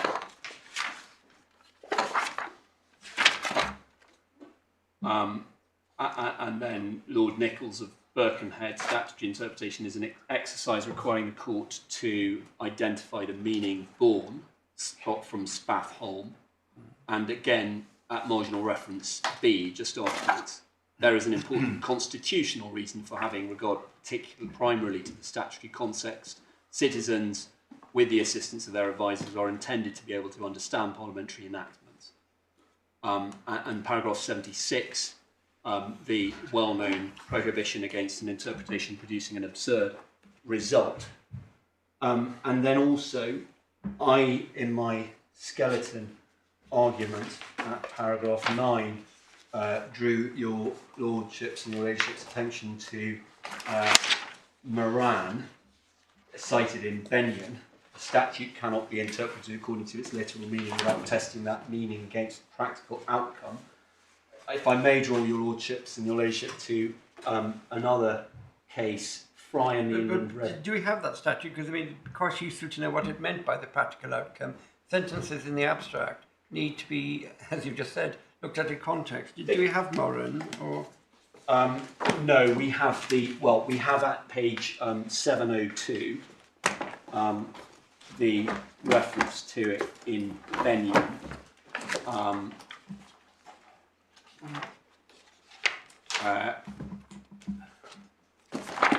But it's a general proposition. I mean, and as your lordships will have seen from those other statutes, the courts in very recent cases, JR 222, 4 Women in Scotland, in the last in this decade, have obviously relied on and referred to general propositions. And so, for example, in that part of Benyon, reference is drawn to Lord Radcliffe's judgment in ICI. It sometimes helps to assess the merits of a decision if one starts by noticing its result, and only after doing that allots it to the legal principles. I say no more than that the courts have long held that when looking at the purpose of Parliament in providing for a statutory scheme, the effects are a consideration when interpreting that statutory scheme. I was going to take your lordships also to the case of Fry and the Inland Revenue in the Benyon provisions at 11.6, which is at page 70, tab 3702, and that's at 703, and that addresses Lord Justice Romer's judgment in Fry and the Inland Revenue, addresses which is the citation is at paragraph footnote 7, which is 1959 Chancery 86, and he said this: it seems to us that on the language of this section, neither the view of the defendant nor that of the plaintiff can be said to be obviously wrong. The courts then, when faced with two possible constructions, is entitled to look at the results of adopting each of the alternatives respectively in its quest for the true intention of Parliament, which is why I spent so long, my lords and my lady, on addressing those consequences and that purpose. It's important. It isn't the case that just because Parliament hasn't expressly said X or Y, that they are out of its mind. The statute's purpose must be considered. I go on, if I may go on, the other important point is that fairness and a beneficial outcome are relevant for the good reason that Parliament must be assumed to have intended that its statutory its statutes will have a beneficial outcome. So, if I may draw your lordships and your ladyships to section 113 of Benyon at Authorities Bundle 688, it starts this particular point. Inland Revenue Commissioners and Henchy, Lord Reid, the previous Lord Reid, that is, said one is entitled and indeed bound to assume that Parliament intends to act reasonably and therefore to prefer a reasonable interpretation of a statutory provision if there is any choice. I nearly said rational, but I checked myself. The word is reasonable. That's a higher standard than rational, and that's an assumption because Parliament is assumed to be reasonable unless the contrary intention is inescapable. And then, if I may go on, page 696. Sorry, did you just submit that rational and reasonable are not synonyms? Yes, I did, on the basis that rational, for something not to be rational is a rather higher Something test. that is not rational is something which no reasonable person who is properly informed can reach. Yes. That means they're not acting reasonably. Yes, it might be. They are synonyms. It might be said that they're synonyms on that basis. Yeah. Well, certainly in this context. Perhaps this is sterile. I don't intend to disturb Seems to me you. the real question is what Parliament intended. Intended, yes. And you start with the words. Yeah. And if what you say is right, if it is astonishing, extraordinary, unreasonable, whatever word you want to use, that somebody in a neighbouring property isn't served notice, or that a crossing can extend to an area of the highway coterminous with somebody else's private property, then we might want to think carefully whether that is what the words intend. Well, I draw back. Your lordship, you said astonishing and extraordinary. Those are not Or, synonyms. not and. Those are not synonyms with No, reason. what I was trying to convey to you is that what you're saying is two things. One, you look at the whole of the section, and indeed sometimes other sections too. So you look at subsection 11 in relationship to 1 and 3, and that's the citizenship. This one is saying, if we look at the statute and we think, gosh, the outcome is such a surprise, did Parliament really mean that? Then we would look very carefully at the words to see if Parliament really did mean that. That's a different but related statutory purpose of statutory construction, or code, a canon of statutory construction. Before you get there, and the specific authority cited in my skeleton argument about a judge or citizen standing back and saying, gosh, this is extraordinary, Parliament can't have intended that, something must have gone wrong. I think I started my skeleton argument by saying that. But however, this goes further than that. It's a much easier test. So page 696 illustrates this. This is the words of the editors of Benyon at the top, second paragraph, where the language of the enactment is insufficiently precise to determine the point at issue. The court may readily draw implications. In such cases, the problem will frequently be to decide which of various competing implications is the true one. That's important because that's a much easier test than your lordship's it's extraordinary, standing back, Parliament, something must have gone wrong. I submit that this is a case where vehicle crossing, any person, could have different meanings. And in those circumstances, the competing implications and the implications that the court can draw from the purpose of the statutory scheme is very important. So hold on, sorry, language is present. Any person or vehicle crossing imprecise, and therefore we can draw implications from the, what did you say? From the statutory code, the purpose, and also the effect, the implications from the effect, so the competing effects. The competing interpretations on the one hand, and those competing interpretations will have different effects. Or if your lordships are right, if Mr. Justice Dias, as he now is, was right, there is no requirement to firstly consult a neighbouring property that might be affected, or for that neighbouring property to make an application under Section 11, and so that property can be at sea, completely unaware of the work that is being done, whereas had that application been made by the council, which makes no difference to him who makes the application for what it's worth, had that application been made by the council, he would have had a right to be consulted, and the council would have had a duty to consult. And you say that right is a matter of necessary implication. Yes. From the language of subsections 1 and subsection 3. I absolutely do. It's your ladyship's example of the block of flats, all of them. It's his lordship's example of the back properties, all of them. That is if we're looking at Benyon 695, the reference to a case halfway down. Necessary implication is an implication that is compellingly clear. I submit it is. And then finally, before I go to paragraph 11 of my skirting argument, I won't regurgitate it, but the mischief rule, as stated historically and affirmed to be a good one by the Exchequer Court, I believe, Barons of the Exchequer, actually 711, in Hayden's case, which goes back to 1584, still a good test. What was the common law before the making of the Act?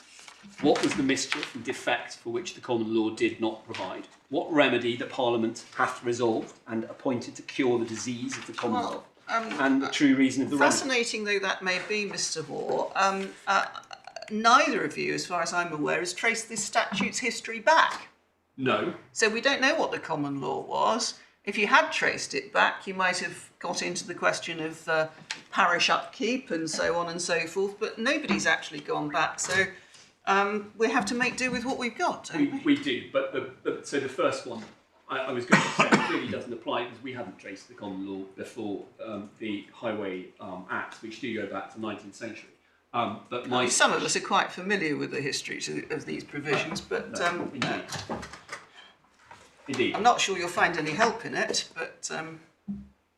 But if we haven't got the material, we don't have the it's no material. good saying if the material were there, we could have regard to it. If we haven't got the material, No, I don't see how we can I'm sorry, have regard to it. I didn't intend to say that your lordships and your ladyship could divine the common law or address it before the making of the Act. But what your lordship and your lordships and your ladyship can do is look at the Act and consider what mischief is being addressed. And in my submission, it's abundantly clear that there are dual mischiefs. One, the purpose of doing the dropping the curb and the reasons for it, which are set out. Well, you say it's to protect the public interest in the curb Indeed. and the private interest of the landowners joining it. Exactly, and that's I think that's as far as I need to take it with Hayden's case and the 16th century. But going back to 2025 and my scale argument, at paragraph 11, I submit that it is possible when looking at the statutory scheme, firstly, to consider what subsections 1 and 3, their purposes, and I've set those out in 5 sub-paragraphs. 1, to allow a highways agency to construct a vehicle crossing. 2, to allow it to construct it where necessary for development, subsection 3. Both of those situations to allow access and egress from a premises. 4, to allow the highways authority to recover the costs of the vehicle crossing. And 5, to ensure procedural fairness. So that divides it a little bit more than your lordship did and I did just now. But one, then I've set out what procedural fairness means in this case, and it's serving notices, giving detailed provision in Schedule 14, which I've gone through. No provision of consultation of any person other than the owner and the occupier of premises adjoining the proposed vehicle crossing, with the caveat that my Lord Justice Holgate set out, which was that it also provides for owners and occupiers of properties with access to that. And I've set out in paragraph 12 and 13 essentially the submissions that I've already made, and your lordships and your ladyship will have had regard to them. I wonder that if I may move to paragraph 16 onwards, application to a single premises only. Haven't you already addressed that? I have. I just want to draw your lordships and your ladyship's attention to other authorities not cited there, but in the bundle. Firstly, if I may, to Benyon 11.2 again, which is page 683 in the paper copy, and just the heading there. Text of an enactment must be read in its context. Context is meant in its widest sense to include the context of the Act as a whole and its legal, social and historical context, accepting that we could go back to its historical context, but the social context and the legal context, social context might well be considered to include the need to preserve neighbourly harmony and fairness to neighbours by requiring their consultation in subsections 1 and 3 at least. And then if I may take your lordships and your ladyship to this year's Supreme Court judgment of 4 Women Scotland at tab 14, and in particular paragraph 13 at A, Authorities Bundle 315.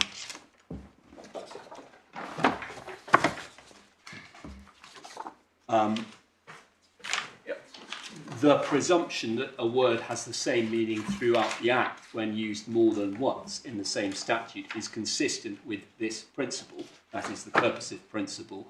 The presumption is based on the idea that the drafters... paragraph? Paragraph 13, page 315. Thank you. I'm grateful.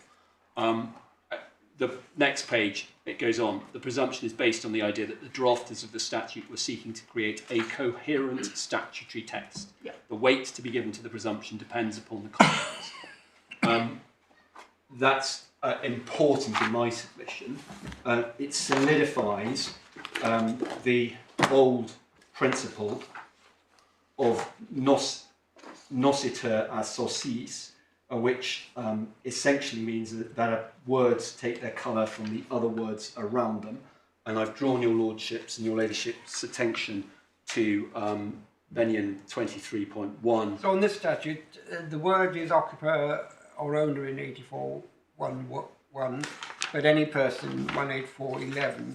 And the word that you say that's used in the same part of the section is vehicle crossing. Indeed. So that's you're focusing. That's exactly it, my lord. And vehicle crossing, I submit that the logical, fair and consistent approach to the construction of that term in both subsections 1 and 5, by virtue of the necessity of consultation and the purpose of consultation and the mischief being addressed by the consultation, is that means a vehicle crossing to an adjoining property. So vehicle crossing in 1 means a vehicle crossing from the highway to a particular set of premises, the ones that created the problems by implication.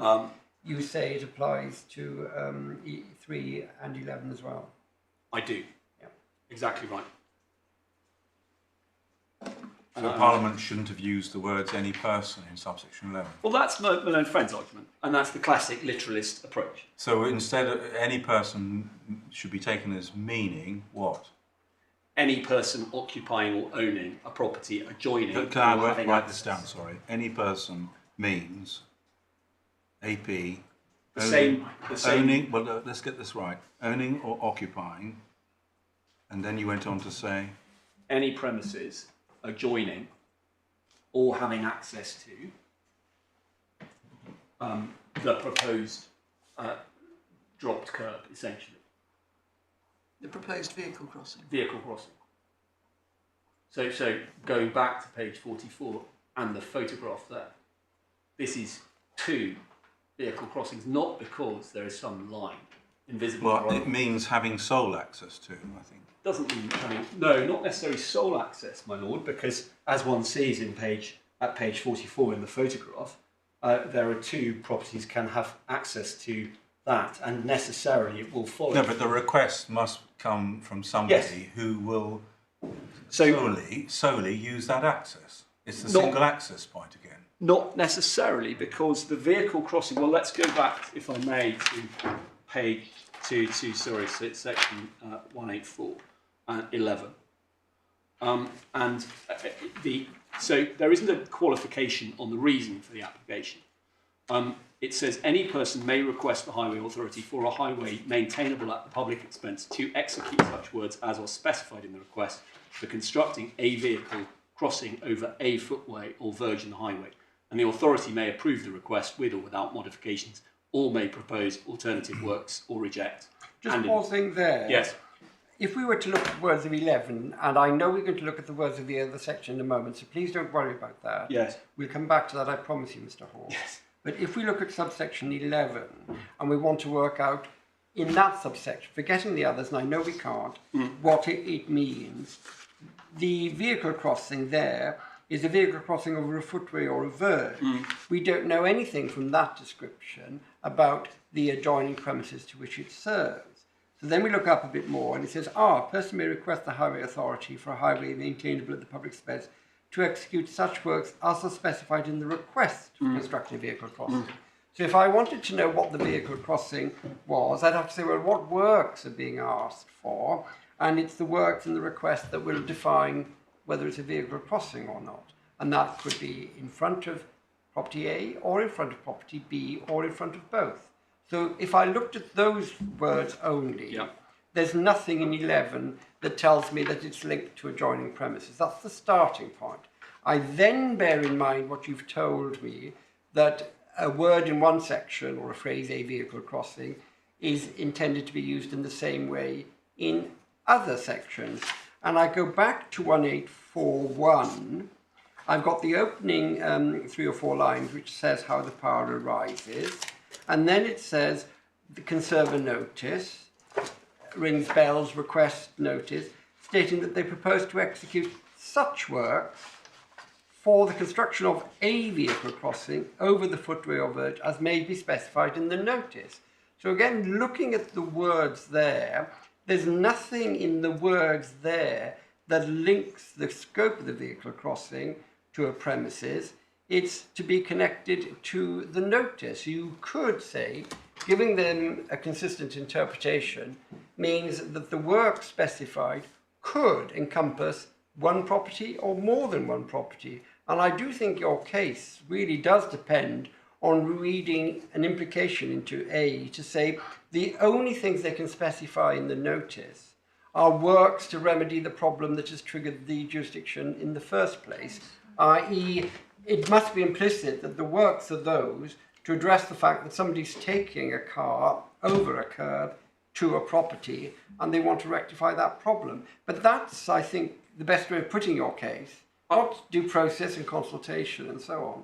But I agree, although I submit that the necessary implication is because of the due process, because the context of subsections 1 and 3 is that this is a proposal by the local authority or another highway authority to undertake works for which it must give notice that gives a right of due process. And on that basis, it is logical for a vehicle crossing, which is a word used in subsection A only, to mean that a vehicle crossing adjoining or having access to a highway maintainable at the public expense that is owned or occupied by any premises adjoining. So that's the logical and fair construction of that, because that triggers the consultation requirement, and it isn't logical for Parliament to have intended to set up a very fair and considered statutory scheme of consultation if it only affects some owners and occupiers, but not others. That's illogical and, if not absurd, certainly illogical. And that is it. If there are two competing constructions of that, as there might be, I accept, that is the construction that most closely is most congruent with parliamentary intention, looking at its purpose of setting up this statutory consultation scheme. And then that crosses over to subsection 11, which isn't a different section, it's the same section. I mean, normally the proposition is that the whole statute should normally be assumed, the words should be assumed to have the same wording, same part, perhaps, same section, but this is the same section, not even the same part. It goes much further than that. So, if I can make sure I followed this. Yes. What's driving the construction you put forward of any person, subsection 11, is, as you say, the purposive approach, avoiding the mischief, and in particular, the mischief is a requirement to notify people who are, shall we say, for short frontages, so that they can exercise the Schedule 14 objection procedure. Yeah. But Schedule 14 itself doesn't give an untrammeled opportunity to object. You can object on certain specified grounds. For example, that the proposed works are unreasonable in character or extent or unnecessary. Well, you can object on other grounds as well because of the decision that we've been shown of Mr. Well, Justice Jay. save that is an interpretation of subsection 11, ironically, and isn't actually looking at what you can do under the objection procedure in Schedule 14. Although the reason why I draw attention to this is that it doesn't enable, for example, a neighbour dispute in terms of and trespass issues to be raised as an objection to what the highway authority would perceive as being a highway necessity in terms of safety to pedestrians, safety to traffic, to introduce a dropped curve. Two points in response, my lord. Firstly, I submit that it very much follows from the Kensington and Chelsea case. That Can you show us where? Yes, I agree entirely with your lordship's right. I think it's 22, isn't it? Tab 22. No, it's not. Yes. It does absolutely relate to subsection 5. That subsection 5. Well, sorry, it was a subsection 11 case. Yes, the claimant was someone who made a request and the council turned it down. The question was, in exercising the section 184(11) discretion, whether they could only have regard to matters covered by subsection 5. Yeah, and I mean, Schedule 14 didn't come into it, did it? But let's have a look at why they reached that conclusion, which illustrates why an inclusive rather than an exclusive interpretation of Schedule 14 is to be preferred. 7, paragraph 7, 58529. On behalf of the Royal Borough of Kensington and Chelsea, Mr. Harrison also submits that the wording of section 1845 and 11 is clear, but contends that its clarity is consistent only with the criteria being non-exhaustive. It is the applicant who is attempting impermissibly to read words into the section, for example, by reading section 184(11 as if it said, shall have regard only to the matters mentioned in subsection 5. He further submits that the historical development of the statutory provisions favours his construction. Section 1555 of the 59 Act, lacking in specific criteria, contained a power, the parameters of which were controlled simply on Wednesbury grounds. There is no reason why Parliament, by subsequently writing in some specific criteria, should have removed relevant criteria which were suitable for consideration previously. Go back, if we may, to Schedule 14. The exact point applies there. It does not say a person may object on the following grounds only. It says they may object on any of those following grounds. That which are suggests appropriate. Isn't a proper way of thinking about it in this? The authority has to exercise a power, either a power under 1 or 3 Yes. or under 5. there are mandatory considerations. They must have Yes. regard to the 335, and they may have regard to other things too. And they could bring judicial review proceedings if they didn't have regard to the mandatory ones or fail to have regard to the other ones. And what you're trying to do is marry the scope of judicial review with the scope of 1841. And I'm not sure that it's a question of reading in on any of the following grounds only, because that is saying what you have the right to object to. But or are unnecessary may have to take it some flavour from, you've got to look at harm to the curb, passage of traffic and egress. And if it isn't required to avoid harm, stroke egress, stroke traffic movement, then it wouldn't be necessary within those grounds. So you're using the factors that would decide or help you decide when to exercise the power as prescribing the scope of what's necessary. Isn't that a better fit to the structure? I'm very happy with that fit, my lord. All I would say is that one perhaps doesn't need to get to there because of the breadth of Schedule 14. Just look at that breadth for a moment. Well, it embraces pretty well everything. Unreasonable in character or extent. The extent is crucial because the extent does suggest that the neighbour could object because the neighbour consulted on my construction, as the neighbour has to be under subsections 1 and 3 if that curb is being dropped adjacent to his property, may say it's unreasonable to extend it to my property. He may also say, like in Kensington and Chelsea, this will restrict the other parking, something that is a common problem on these sort of roads. And that would be perfectly permissible. And the council, we know from Kensington and Chelsea. Yes, but I mean, the parking, the CPZ point in the Kensington case, Yes. would easily fall within subsection 5 anyway. Yes. But my narrow question was, where do we see in Schedule 14 a suggestion that a highway authority should become embroiled in this adjacency question because of a neighbour dispute, trespass issues, private law issues inside their respective properties? I'm not suggesting that they resolve a neighbourhood dispute. What I'm saying, my lord, is in Schedule 14, 1C, they can object on the basis of the extent of the works. And yes, in a relevant sense, but therefore relevant, for example, to subsection 5. But why does it need to be relevant to subsection 5? Because the relevance governs the exercise of most statutory powers.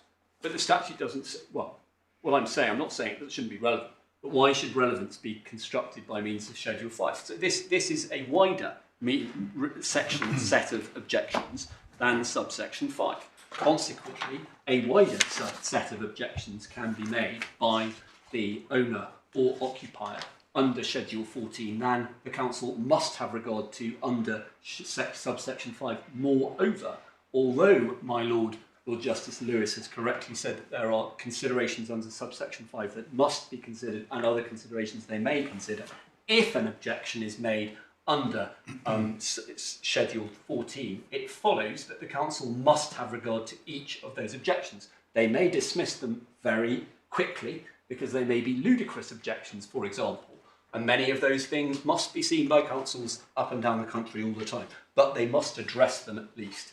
Otherwise, that consultation provision would be meaningless. Well, that's the point. You keep calling it a consultation process. It isn't. It's an opportunity to object on grounds set out in the statute, however wide or narrow they may be, and then the minister has to determine whether to uphold the objection. Yes, correct. And there must be some limit to the range of factors which can be raised within the scope of Schedule 14. What? It's not at large. I need only draw your lordship's attention to the word extent, and there is no reason to limit that in any way. And I submit that it most logically means the breadth of the dropped curb. One helpful question and one unhelpful question. So I'll start with the helpful question. You are trying to show in a way that 1841 and vehicle crossings are linked. The adjoining premises and the scope of the vehicle crossing are in broad senses coterminous. And somebody's going to be made to pay for that. If you look at ground E, some other person having an interest in the premises, and that must mean the premises that kick this off, and must mean the adjoining or access premises, also habitually takes or permits to be taken in a mechanically propelled vehicle across the footway or verge. So there you would say, well, look, this is all aimed at saying that those people who are using the footway to get into the premises, it's not just the person who's got the owner, it's the tenant upstairs who's actually driving the HGV lorry in on the way back from work every day. So you would say that just shows the link. And that's the helpful question. I know you'll your agree with unhelpful that. question. And the unhelpful one is... They can make the objection on behalf of the neighbour. Well, they could say, or extent. They could say, no, not on behalf of the neighbour. They don't care about the neighbour. What they could say is, look, what you have specified in the notice, yes, it'll solve the problem for property A. Yes, I'll be able to get in without damaging the curb. She's getting it too. She should either pay half, but there's no provision for that, or you should cut it back just so I get it. And if you're going to make it as broad as hers, then you must give her a notice and you must decide to do work as well. That's what you really want to say, I think, not a consultation process. I absolutely follow that, my lord. All I would say is it is perfectly consistent with this statutory scheme to allow a neighbour to make reference to the fact that this extends elsewhere, not only because that it is reasonable for a wide range of objections to be made, and that relates to extent, but also, as your lordship says, it may be in favour, not to help the neighbour, but in favour of the neighbour, in favour of the occupier themselves, because they don't want somebody else to have access. No, but they don't want to pay for it. They hate their neighbour. Or they don't see why they want to pay or the neighbour to have access. Or they just don't want the neighbour to have access to their property because, for example, for a good reason and a bad reason. The good reason, because they don't want to restrict parking for their guests in the street as a whole, and or they don't want to increase the number of dropped curbs, which does reduce the amount of parking in these sorts of streets. And secondly, maybe the bad reason, because they don't like their neighbour and they don't want their neighbour to have a dropped curb, even if they can have it. But if they went to the council and the works were necessary, yeah, or were reasonably necessary, and they said, we don't like our neighbour, we don't want you to do anything that helps the neighbour or allows the neighbour's car to park. So make this as small an access way as possible so we can get in, but not her. The council would say, no, that's not a fair and reasonable way of proceeding. We're concerned about the curb. We think the works that we've specified in the notice are reasonably necessary. Be it that somebody else will benefit, but that's tough. But what you really would be concerned about is why you are paying for works that aren't required for access to your property, but may be required for access to another property. That's what this is about.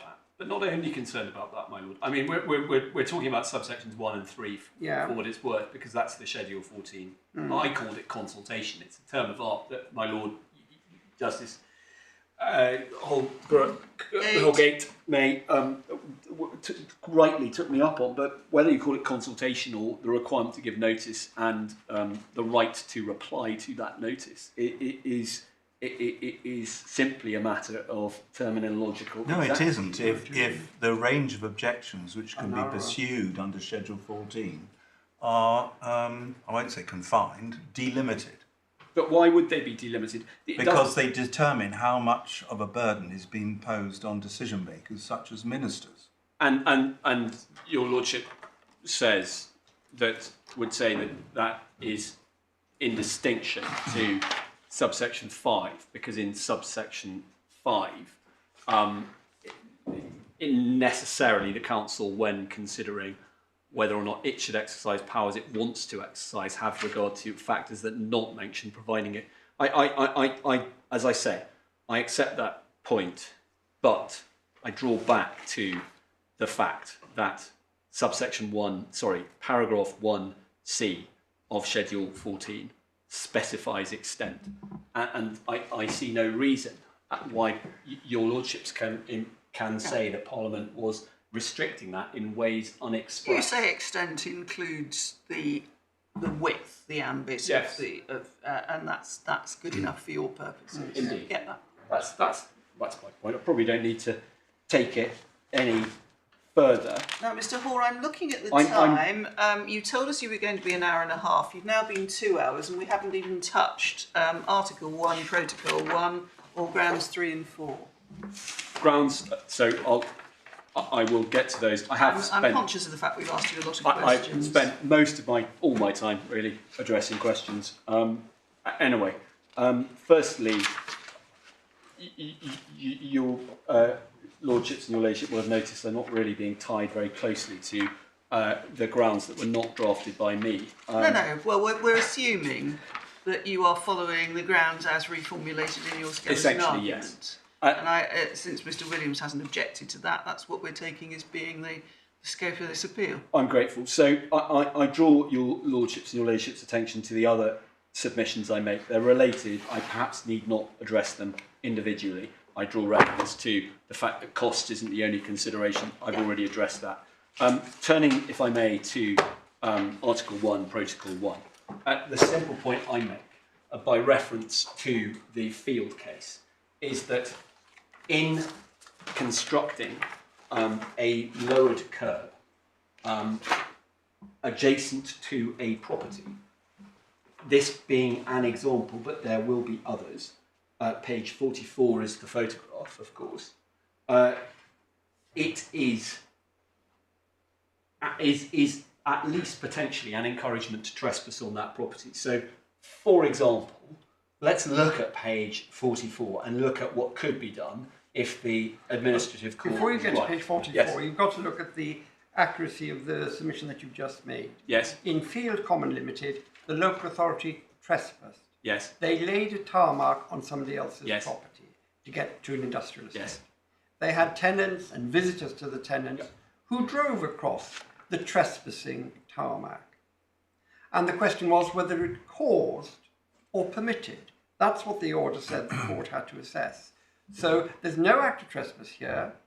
It's not causing anyone to do anything. It's not permitting anyone to do anything. All you're saying is it might make it a bit easier because instead of having to go to the curb, it'll be flat and they can take a direct run up, slip into the other property, do a slight bit of trespass, turn left and park in front of the property A. That's what you're really saying. And I parody it for deliberate reasons. But there's no causing or permitting, there's no act of trespass by the authority. It's certainly not permitting it because it could be done in any event. So, two points. Firstly, slight bit of trespass. No, not a slight bit of trespass. There was trespass in the Field Common case. The local authority laid tarmac on property belonging to another person. And the court decided that it wasn't a one-off act, it was a continuing act of trespass. That's the first thing. And then they worked out whether from that act of trespass, the local authority was causing others or permitting others to trespass. And the answer was it was their tarmac built to enable access to an industrial estate, and it was held that in those circumstances, the combination of the circumstances and the fact of the trespass did fall within it. Your situation is different. Exactly. You have an authority that has done something on its land, and the question is, how does that possibly come within Article 1 of the First Protocol? My Lord, I of course agree that this case is not on all fours or perhaps even remotely close to that case. Sorry, I'm just being given photographs. I don't know whether they're in the bundle though. I'll perhaps come back to those. Of course, it's not the same. Of course, that was a real trespass on their actual land, and this couldn't be lawfully and wasn't, and it's not suggested that it was. But just to look at the reasoning by the chief executive or by the council in 2015, maybe 16, for lowering the curb, it was that if they didn't lower the curb in part of the appellant's property, access could not be obtained to the neighbouring property, and consequently, even the council, in doing this, must have, or at least may have envisaged that there would be some trespass by cars accessing the neighbouring property. If there's a trespass, you can stop it.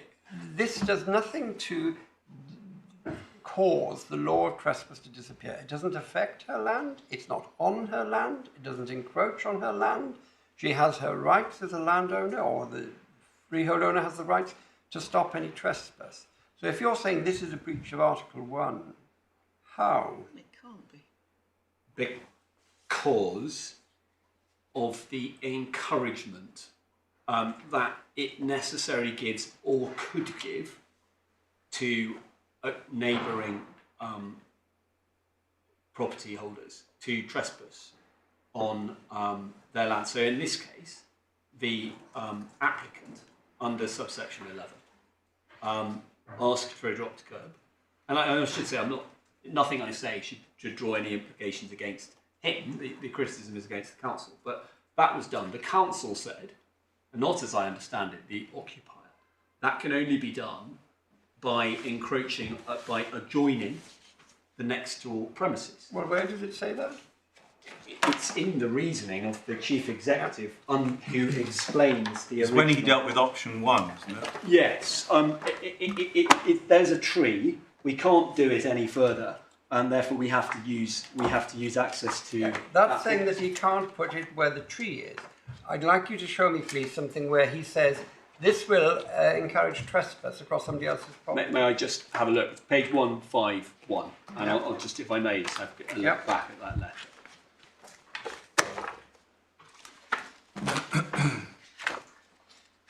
Is this the first response or the final decision? Final decision. As I Yeah. said. Final. And it's the 2021 decision, not 2025, Yeah. 2015. To which bit? So page crossing constructed without. May I just have a moment because Yeah. I need to find out the. I think it's option 1. Option 1 at the bottom of page 152, I think, is Yes, where we're looking. it is. It is. So- Reposition the crossover towards the front of the neighbouring property. And then there's criteria. And just above that, I'm also concerned that if I agree to remove the crossover, the occupants of number 63 and their family members will also be inconvenienced. Yes. And there's a shortage of parking in the road and so on. That's a parking point which doesn't. Yes, whatever. But I mean, they're talking about their inability to park in the front of their. They're doing what the administrative court said they could do in Kensington and Chelsea, which is have regard to parking. And in respect of option 1, albeit this is a subsection 11 case, or in option 1, repositioning. Council current requires minimum depth. The depth is less than this. The criteria will not be met, and a crossing to the front of the property cannot therefore be provided. There are 2 potential reasons: presence of a mature tree. So and therefore, street lighting and relocating the street lamp. It can't be done unless we go into the neighbouring property. That's the point. Am I answer that? What it can't says, be changed. It's not saying we're encouraging people to trespass. No. What it's saying from this, let's be accurate, unless I misunderstood, you need to show me the words precisely. I can't move it 6 inches to the left. There's a tree in the way. Yeah. And there's the lamp, and it's going to be expensive, and they're worried about what happens if somebody wants to use the other property. But where is the bit that says, I am putting it here, and I know you'll have to trespass, or I realise there's a possibility you might trespass, but this is what's going to happen? I don't say that. I don't say that the council has gone out to encourage trespass. What I say is that the inevitable effect of this, or the construction of the administrative court, if uninterrupted, will be that it will be inevitable that there will be some trespass encouraged by it, not deliberately encouraged. Of course, the chief executive isn't going to say in 2021, well, actually, we know that there's going to be a bit of trespass. Is the simple point this, that the only way of getting into the neighbouring property over this crossing is by going over part of your client's land temporarily? Exactly. That's the evidence, and that's the fact that it will always be a trespass. Well, I mean, there's very likely to be a trespass in many of these situations. Now, I think... No. Let's deal with this situation. This is an Article 1 first protocol point, okay? Absolutely. Not arguing merit or demerit. No, I understand. You've got to show that there's an interference with property rights. Yeah.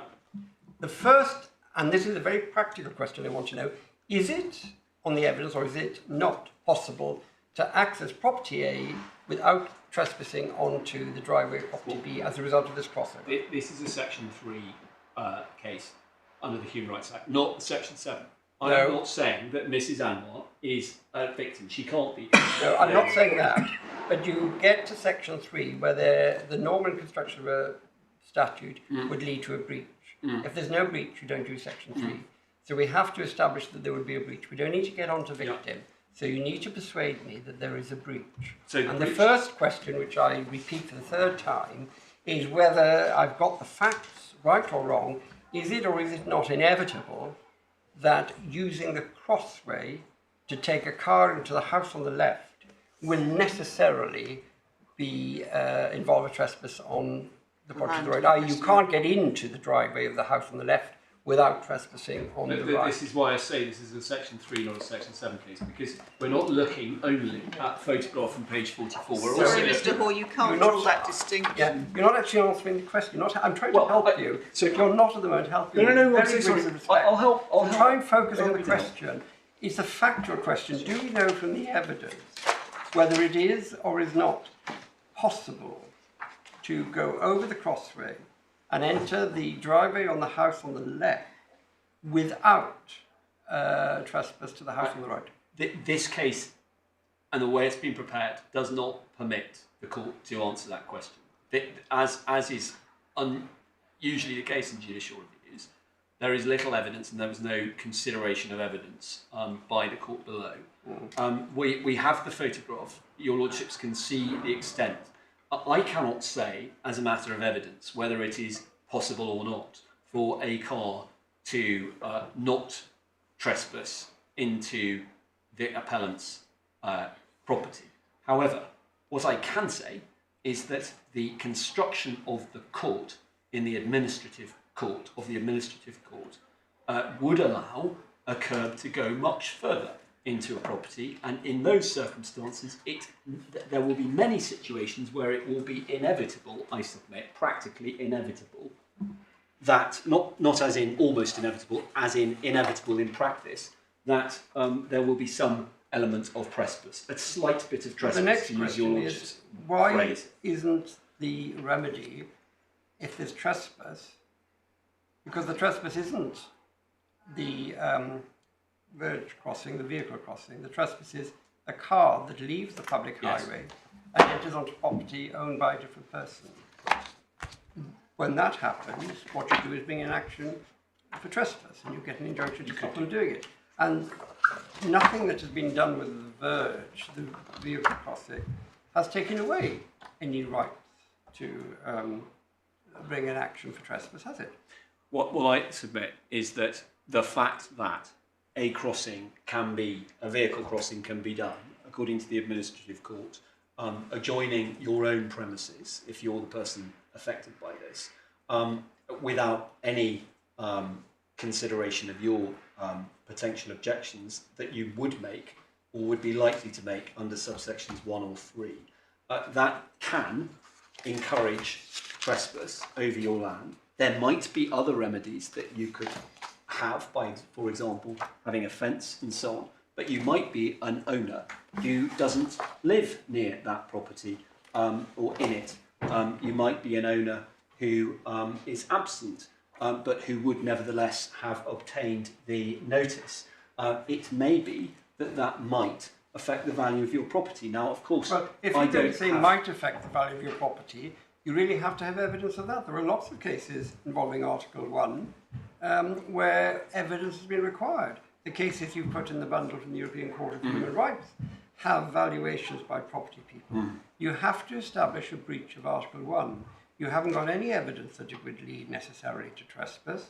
You've got nothing that says the law of trespass has been altered, and you've got no evidence on value. Intuitively, you might think, well, gosh, this is a good thing. I can sell the house and say off-street parking. I get an extra couple of £1,000 there. Might be that's wrong, but you have no evidence about value, have you? And you can't go to court and say my rights under Article 1 have been breached without any evidence. I don't say my client's rights have been breached. I expressly didn't say that. But unless there is a breach, we it's can't not a interpret the action. No, but it's not. It's a statutory construction case, and the reason Section 3 is in place is because what I submit is that the construction of the administrative court would disproportionately affect property owners. It doesn't have to disproportionately affect, it has to interfere Interfere. with Article 1. Indeed. And at the moment, it's not on anybody's property, it doesn't take away their trespass, and you haven't got a single shred of evidence that any property in this country has ever had value reduced by a curbway. So you actually haven't got any evidence of a breach of Article 1, and therefore one wonders why we should be construing an act of Parliament by reference to something that you haven't got evidence exists. Did Parliament intend with Section 3 that even if you haven't got a breach, You never know, so you better give what Parliament has said a different meaning, just in case. Is that what three? Because the interpretation you'd be asking the court to accept would be one which went no further than to remove the interference Yes. with A1P1 as a generality. The court wouldn't be entitled to use Section 3 to go further than that. No. No, I agree with that, Lord. So we may need to come back to your definition of any person. Well, it may, no, I fully Because accept that's that this not is... limited to avoiding A1P1 problems. It's a secondary issue, and I accept not canvassed in the court below. I'm grateful to your lordships and your ladyship for considering it, but nevertheless, Section 3 is an obligation on this court. And I Perhaps submit, not your of course- best point, Mr. Hall. Understood. Well, I've addressed it. I've addressed it in submissions. If I can turn to the 2021 decision, if I may. Yes. Now, I'm bound to say that I would need some help from you, please, on why this isn't. I mean, somebody referred to it as a collateral attack. It's actually a direct attack on the 2015 decision, which is way out of time for JR. It may. But I mean, this state of affairs has been, to all intents and purposes, lawfully in place for years before any objection was taken. And really, one doesn't normally, I mean, there's quite a lot of case law that suggests that when a local authority makes a decision, you can't then ask them to make an opposite decision and then challenge that by way of JR as a means of getting at the original decision. And a lot of this argument has been about the lawfulness of the original decision. It has, without apology, because inevitably that's the one that will trouble the court and take the time to resolve. I submit this is my submission on that. We are not in a situation that's remotely analogous to res judicata or collateral attacks authorities in respect of court decisions, not least because Mrs. Anwar was not a party to this decision. No, that's not the point. No. She knew about it. And if the challenges to the first decision, forget about res judicata, irrelevant. The question is, what is she challenging?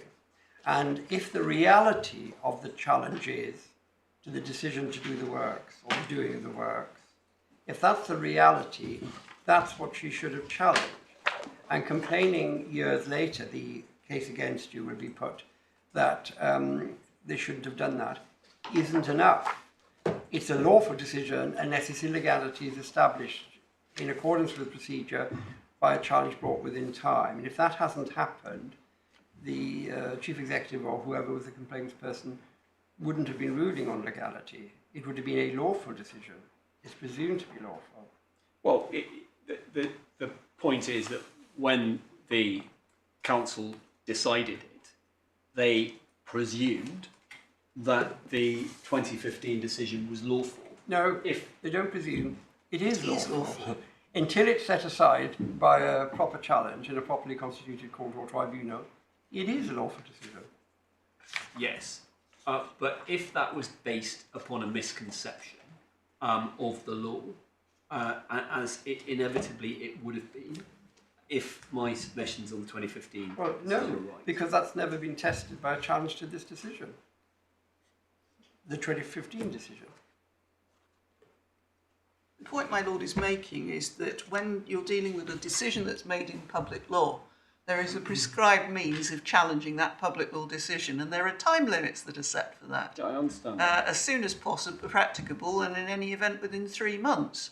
Now, taking the position as beneficially to your client as we possibly can, speaking for myself, I would have said that time probably might be set to run from the date on which the 3-stage complaints process ran out. At least that's one way of looking at it. But the 2015 decision has never been challenged by anybody who might have had the status to challenge it. Instead, the challenge is to a decision not to reverse that decision. And yet, the real substance of it is a complaint about the 2015 decision, and it's way out of time. it's a complaint that is based upon the fact that the council has, according to the appellant, unlawfully dropped the curb next to her Yes, property. but in order to establish it is unlawful, you have to answer how is it unlawful, and the answer is it's not unlawful because there's a decision of an authority doing it, and there has been no decision of a court on proceedings brought within time to show that it's unlawful. It's Radcliffe. It's centuries of law that says. Yes. No. We're sorry to be giving you a hard time about this, Mr. No. Hall, but Sure. it is a fairly fundamental problem with this case. The two case sites cited, which are in the bundle on this, are at tabs 18 and 24. So firstly, Smith and Mr. Mallow at tab 18. Sorry, tab 18. Thank you. And where's the bit that helps you? Well, the general proposition, relied on by a learned friend of the council, full council, is at page 464. An order, even if not made in good faith, is still an act capable of legal consequences. It bears no brand of invalidity or Exactly. performance. Unless the necessary Yes. proceedings are taken at law to establish the cause of invalidity and to get it quashed or otherwise upset, it will remain as effective for its ostensible purpose as the most impeccable of orders. But that has to be taken together with the other case of Noble and the way in which that progressed, which is at tab 24.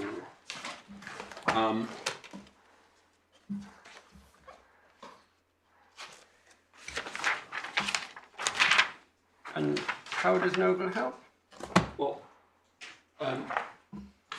paragraph 30, sorry. I think I was referring to paragraph 37. I have a moment. 43 is what I... 42 and 43 is the keep it in Noble. I Yes, think. indeed. Yeah, so paragraph 43, as Mr. Kapkowski observed, the principle does not remove the possibility of challenge, rather than it allows the regulation of challenge in respect of forum, standing and timing, all in the interest of efficient administrative decision making. And then in paragraph 44, second sentence, 3 lines down, the challenge... The first to the sentence decision- says we haven't looked at the fact that Noble cannot now challenge directly or indirectly either of the outlying planning permissions, yeah? Yes. And then Principle you want doesn't to go on. remove the possibility of challenge, but it allows the regulation of forum, etc. And in the decision of the chief executive relied upon a construction of law that he was entitled to rely upon because that decision wasn't challenged, but was incorrect. And my submission is that that is clearly a relevant consideration that he should have taken into account and would have done had he appreciated the status of that decision. Well, but that's restated the point. He took into account a decision. Was it a lawful decision? Yes. Why was it lawful? It's never been challenged, never been shown to be unlawful. That's what he's doing. He's not the administrative court, he's the chief executive. You have to show that the decision is unlawful, not that if a challenge was brought within time, somebody might have considered it to be unlawful. But the challenge is against the decision not to remove the crossover. Which is lawfully there. Which may be lawfully there on the basis that the original decision was incorrect until challenged, but is not based upon, is a decision to lower the curb. That was, if your lordships and your ladyship are with me on my other points in the 2015 decision, was not made in accordance with the law. I'm struggling with all of this. Let's assume you're right. Let's say the decision might have been open to challenge in 2015, but it wasn't. That's water under the bridge. We've now got a lawful decision and a lawful crossover. The question for the Highway Authority is, do we make amendments to this lawful crossover? Now, how can it be irrational for the decision maker to say, I'm proceeding on the premise that the crossover is lawful, rather than on the premise that the crossover is unlawful in those circumstances. Because if you start from the premise that the crossover is lawful, then I can't actually see any basis for a rationality challenge to the decision at all. But the chief executive specifically relied at the letters at page, starts at page 151, at 152, crossover constructed without your consent, specifically relies upon the process by which the address done by the council was confirmed in the stage 2 response. Yes. The crossover was constructed. Yes. Well, that's just you were factually. That's also factually. told- That's the facts set out. And in any event, I do submit that although this complaint was met at a late stage, was made at a late stage, the target of the complaint, I agree, although it's a request to remove or raise the curb, the basis, the grounds for the application was that the council acted unlawfully in making the decision in 2015. But there's lots of case law that says you can't get around the problems of time limits in relation to a failure to challenge the first decision by sending a request to undo the second decision and saying, they haven't undone the second, they haven't undone the decision, therefore I can challenge the second decision, refusing to undo it. Because what your real challenge is to the first decision. But you could only challenge the first decision. The remedy that would be sought in challenging the first decision would inevitably be, please raise the curb, and that's the remedy sought here. The first You have to decision is take me to attacked. the complaint, actually. I've got the answer. If you can show me the document, please. Yes. That sets out the complaint. But they don't have to raise the curb because it was originally put in unlawfully. The starting point is there a curb there, there's no curb there, and it's lawfully not there. I think the nearest... Where's the complaint? The nearest we get to it is tab 19, isn't it? Yes. When I asked you The about nature of my complaint. Yes. when I asked you We've about... actually got the text of the complaint. Well, I think in the I think right-hand it's 157. column, That's right. 157. A dropped curb has been placed on a shared Shared drive drive without without any my permission permission. or my consent. So that is a complaint against the 2015 decision.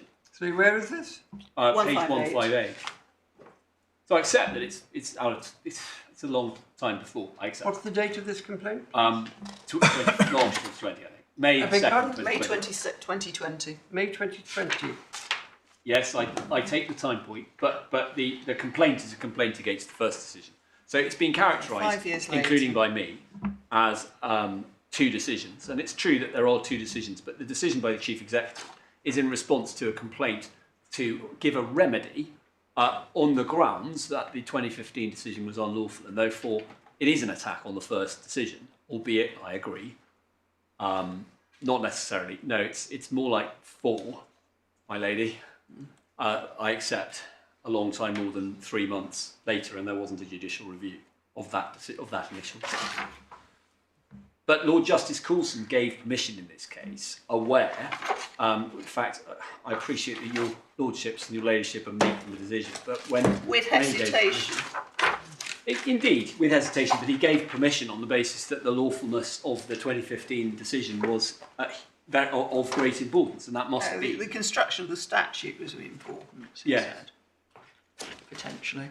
Yeah. just to look at this procedurally for a moment, would you go to tab 13, page 112? Yes. We have the paper refusal of permission Yes. by Mr. Marquand.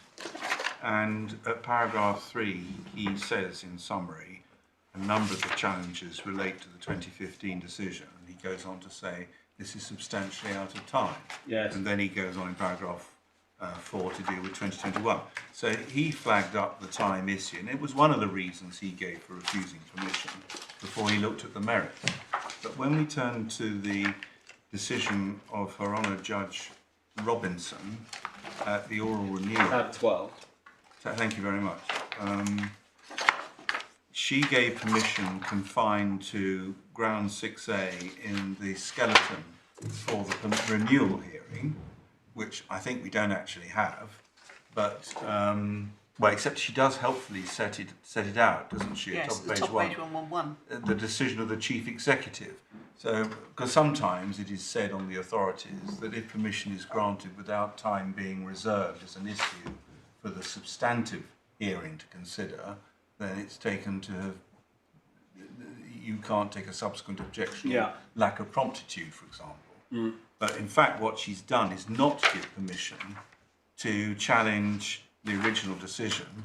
She's given permission simply to challenge the decision of the Chief Executive in 2021. But at page 11... Which is perhaps why the judge doesn't deal with time in his judgment.